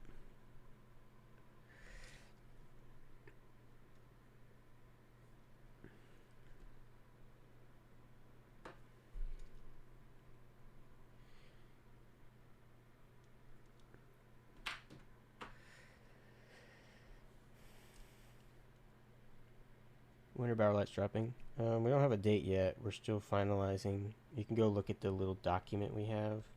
It doesn't have a date, but it kind of explains where we're at. Okay. Make sure this bent pin goes. Making gigapixel stitches isn't faster on one versus the other. Transfer time for large collections are rarely the same. But that's more because both are maxing out network speeds. I guess it's just really workflow that determines which. My workflow, it's mainly just design programs, Adobe, a billion tabs. It's been working out for me. What's happening with the Topper plate?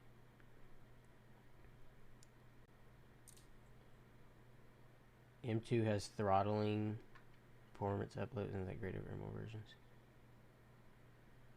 Wasn't the throttling... Are you talking about the SSD thing? I'm pretty sure that was only on the 256 gig version. I legit have not even, like, felt mine get hot. I did see that in reviews where they were like, when you're maxing this thing out, you can feel it getting hot, like, in the back middle. I have not even felt it get a single bit of warm at all. Yeah, I guess I have noticed that the Adobe programs are running a lot better on my 2M machines than the Intel.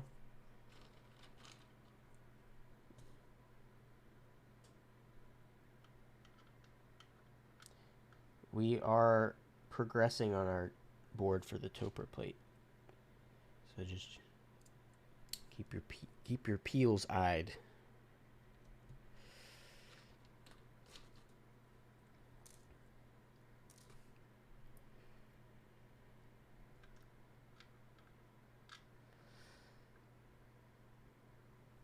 I think something that a lot of people just don't really count.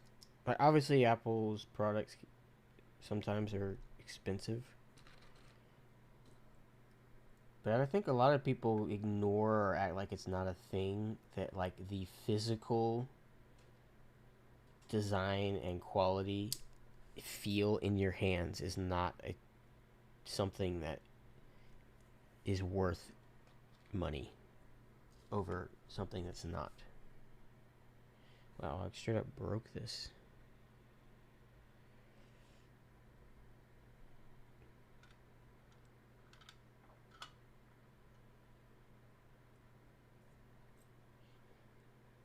It's like there's honestly, in my opinion, it's not even a comparison in terms of the actual experience of using an Apple notebook trackpad. Now that the keyboards are fixed, just the feel of them.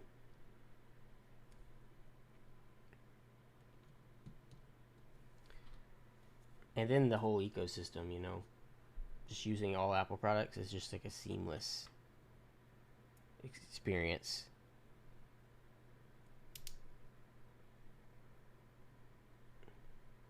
Okay, some of these switches are broken from me pulling them out of plates and stuff a million times. So we'll see if that affects anything here.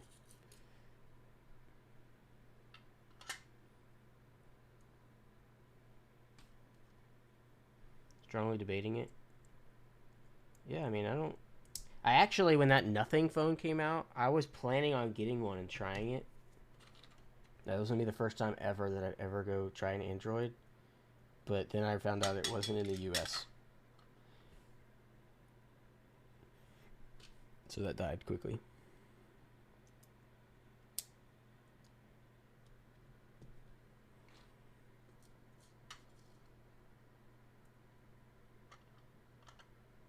I wish I had brought my other Bauer Lite, the completely blank one, to test. Completely stock. Actually, now I'm thinking about it, I may not even have... I only have so many of the little donut bumpers from our samples to even build so many boards. I may not even have enough for 4. I have to go check all of my 3D printed ones and see if there's any still in those. Which, funny enough, for the longest time before the donut bumper samples even came in, I was actually using a built board without any donut bumpers on the top. So there was no compression even on the top of the plate at all, and it still sounded nice.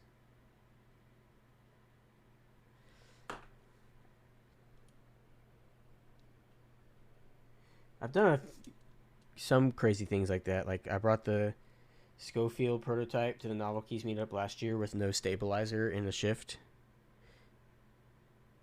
and nobody noticed.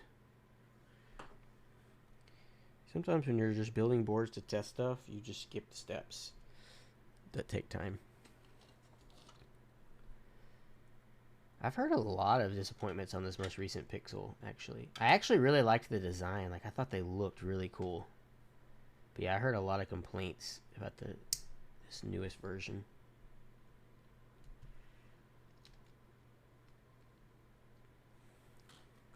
Okay, we're almost there.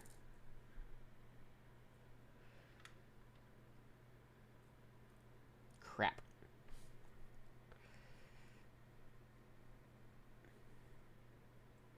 Is the music... I know I keep asking this. Is the music skipping for anybody? It's skipping on my end. If it's not on your end, I'll just deal with it.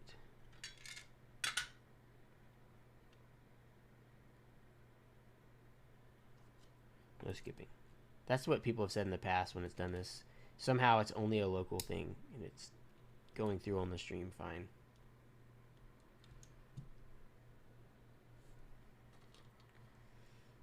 Like it's legit going like a skipping record. Something with the network, which I don't really understand because I'm hardwired in.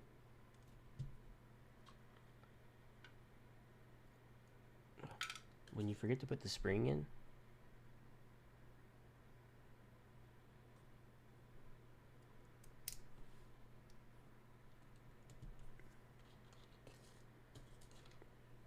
Four more.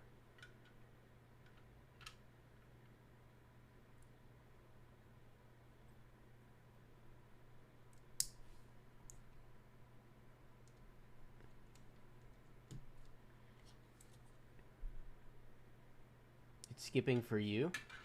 Interesting.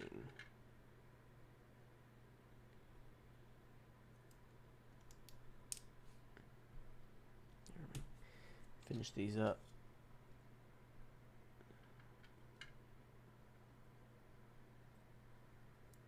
I actually got to the end and have the right amount of parts.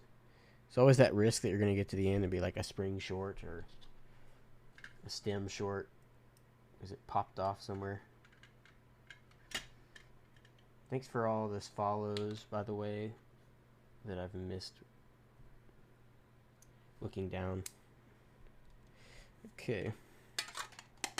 There's that.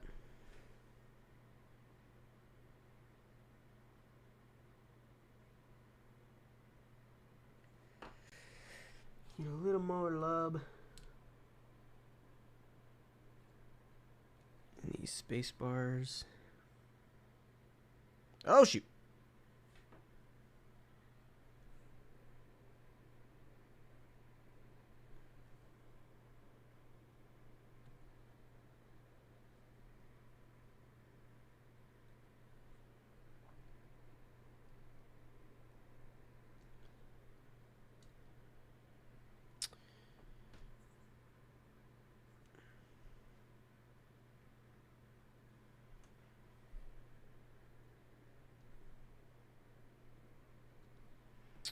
Okay, so you're ready to see the magic of the switch pusher. Here, let me pause this music and see if just pausing it real quick. I don't know why it's happening.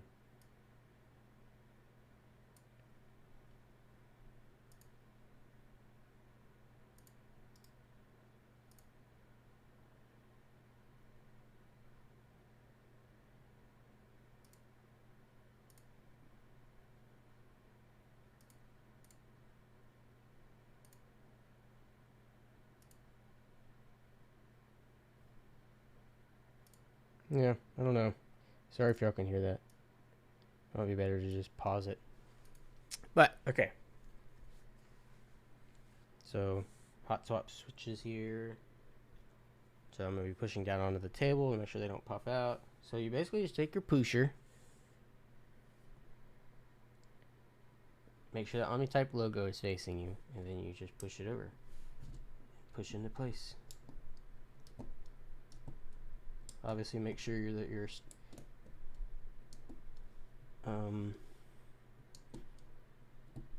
what do you call them? Thingies are lined up. You see this? Look at this. This is just like a whole another worldly experience of pushing switches in. You know how long it takes with a thumb? Because eventually, every now and then you have to stop. And you're like, this is legit hurting. You can finish pushing your switches into a plate in 1 minute. No pain. Sorry, I'm shaking the living crap out of this table. IKEA legs are horrible. They are so unstable.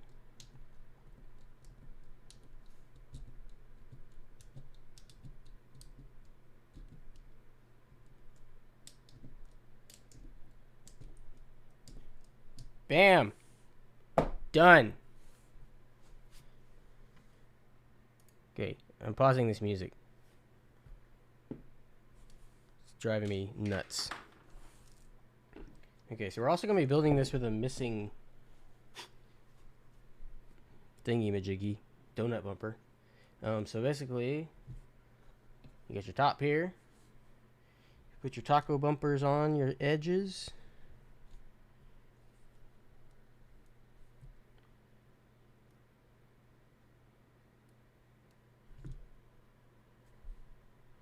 And then turn it over.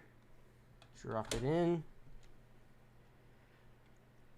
It should align on its own with the aligning thingies. Plug our breakout board in.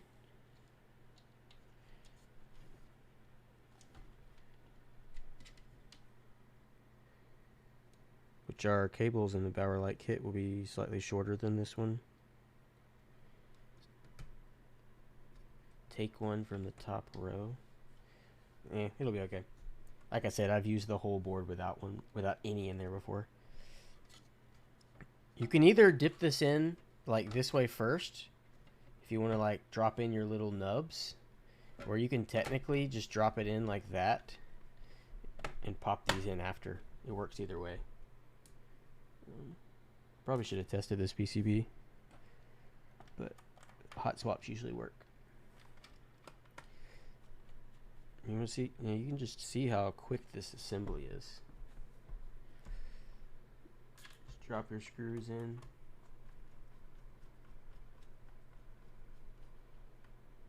Tighten them up. You're done.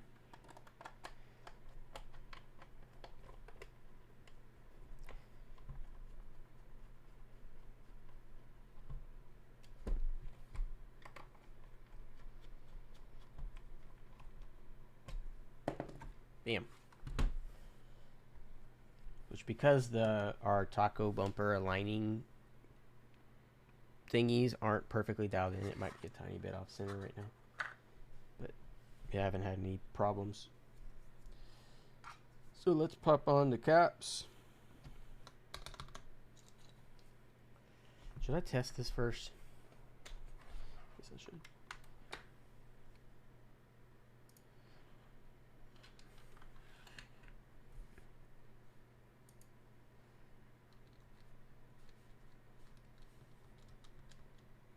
Key sounds.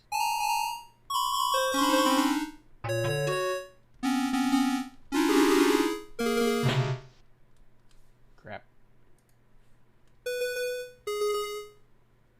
Oh, got one that's. Oh, shiz.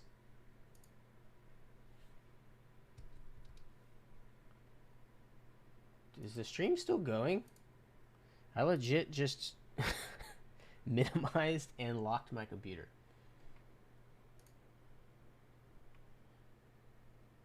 You still see me? Okay. Sorry, I gotta reopen everything. That was interesting.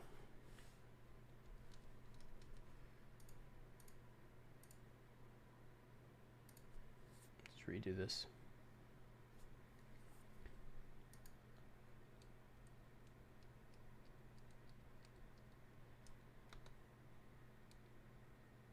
Oh, Windows button. I see.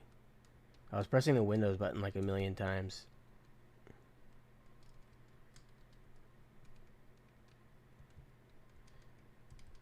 And that's FN. So the P,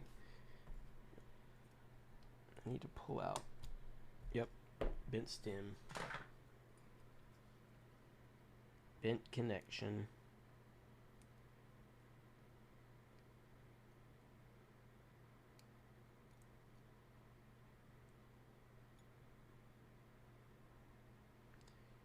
Well, you always check your contacts before you install. There we go. Alrighty. I can't believe it. I thought the whole stream just died. I've also decided that the day that we have an Omni-Type meetup, when we get our new building one day, that we are going to have a competition to see who can install keycaps from like a pile onto the keyboard the fastest. Like just from knowing the layout. That's going to be a thing that happens. Oh shoot. And now that I've said that, I've really put the pressure on myself.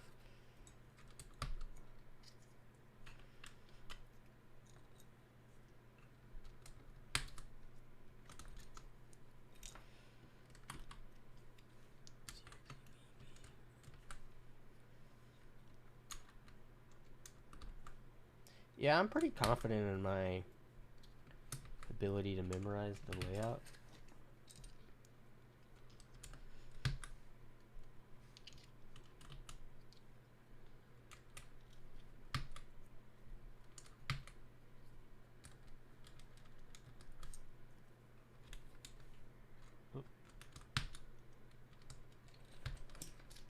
This monkey type over here keeps refreshing.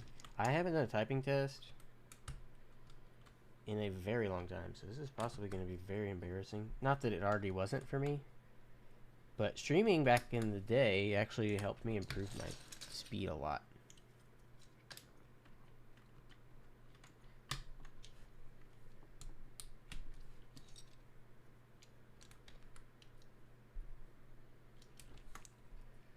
This case looks real nice. Thank you.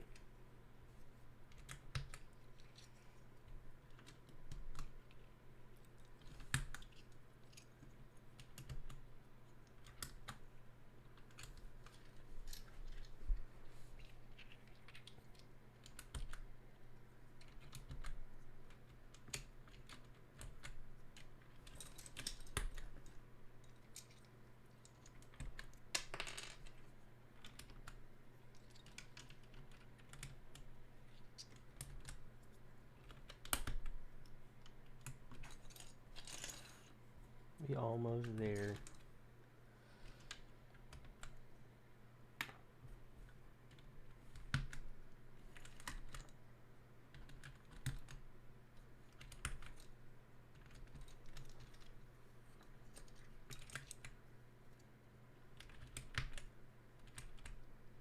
We're there. Bam! Motor Lite 9009. Bauer lights.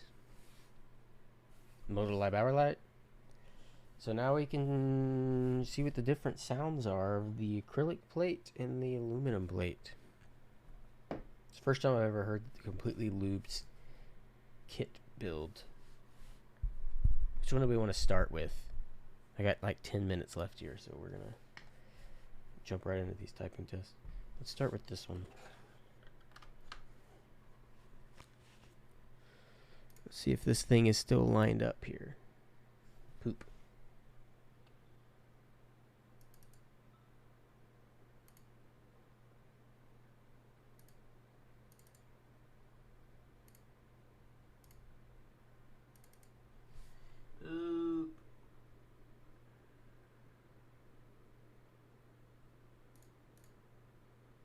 There we go.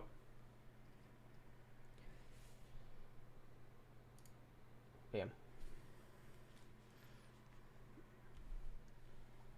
Yes, hotspot will have both backspace options. Okay, let's see what this sounds like. Oh! It's off to the side here. Try to get this centered here for you.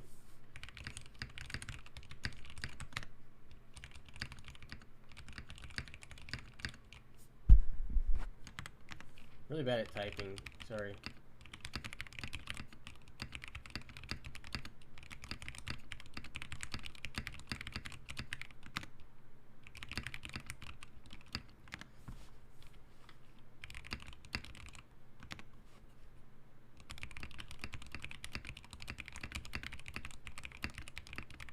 mic's in the way.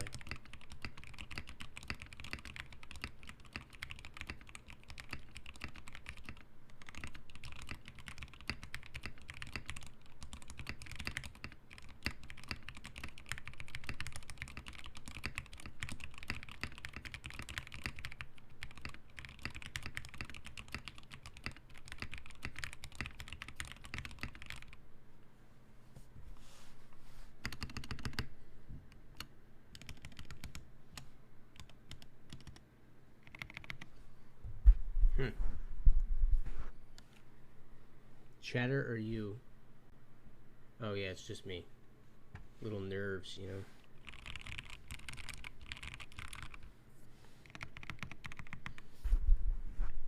Let's try this other one.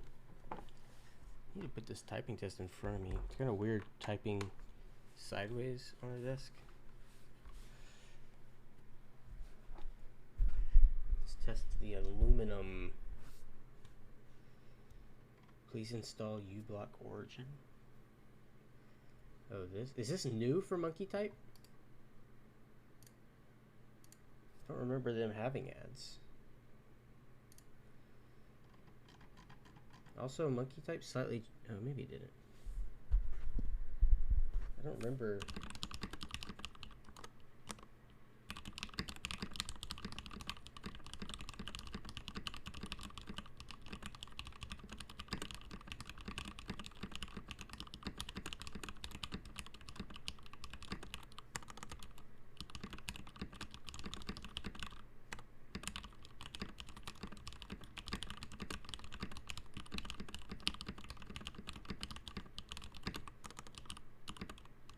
Shoot. When I mess up, it's just downhill.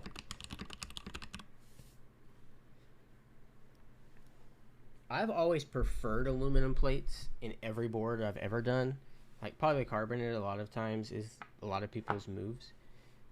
And like I said, a lot of times different switches sound different in different plates, obviously. I've always preferred aluminum in everything. I don't like brass at all. But I've never loved polycarbonate because polycarbonate's always a little bit, to me, a little, what's the word, hollower, lighter sounding. I kind of like that more deeper, denser sound. So I've always liked going with aluminum.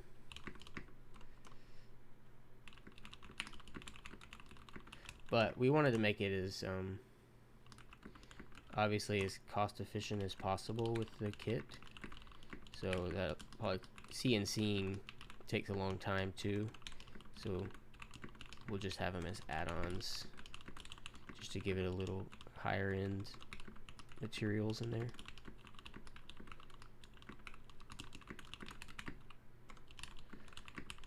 I feel like I'm off-centered on my desk.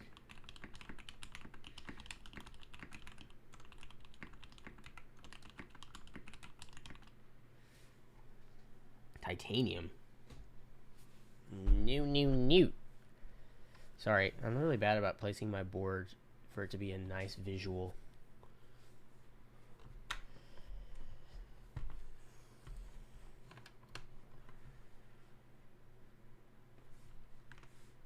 Oops, wrong tab.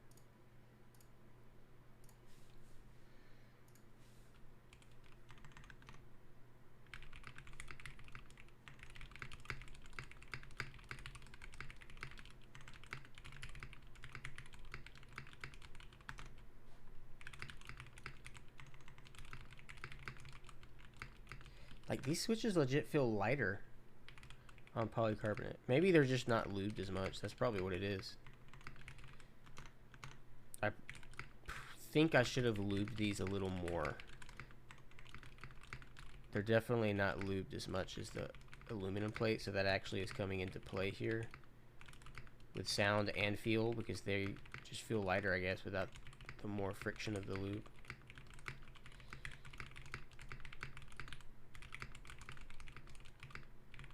But I was scared to overlube.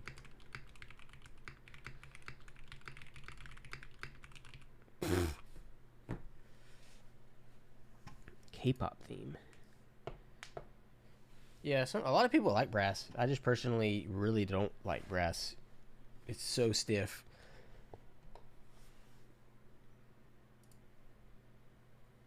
Yeah, it's also the caps too. So if you put GMK on it, it might change it as well. There's just like so many variables when it comes to how a keyboard sounds, that it's like no matter what you do when you design a board, if someone puts a brass plate with clickies and pudding caps on it, like everything changes. So many variables. You just do what you can do.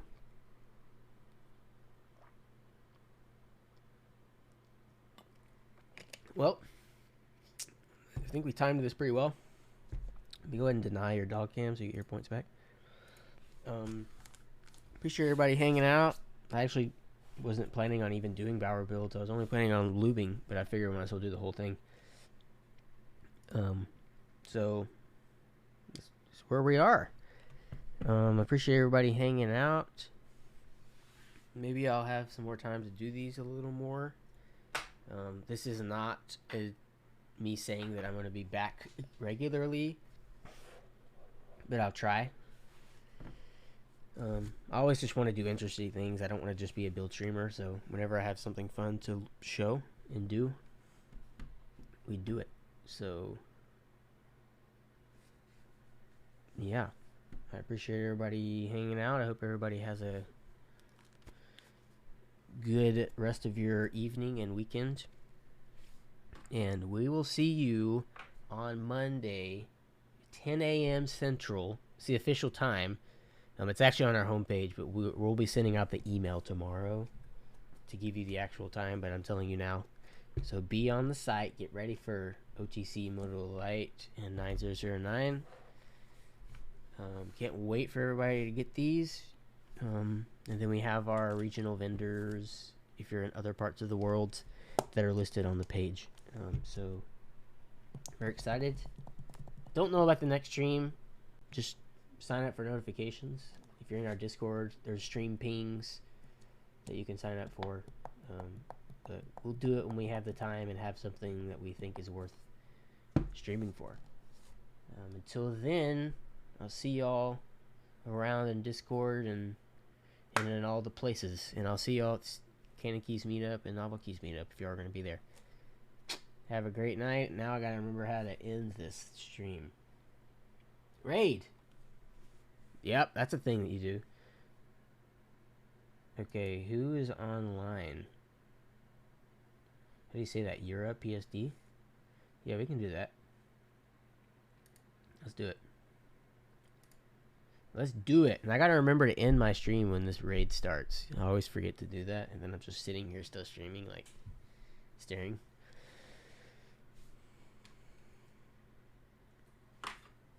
Okay, we're raiding. Everyone have a great rest of your weekend.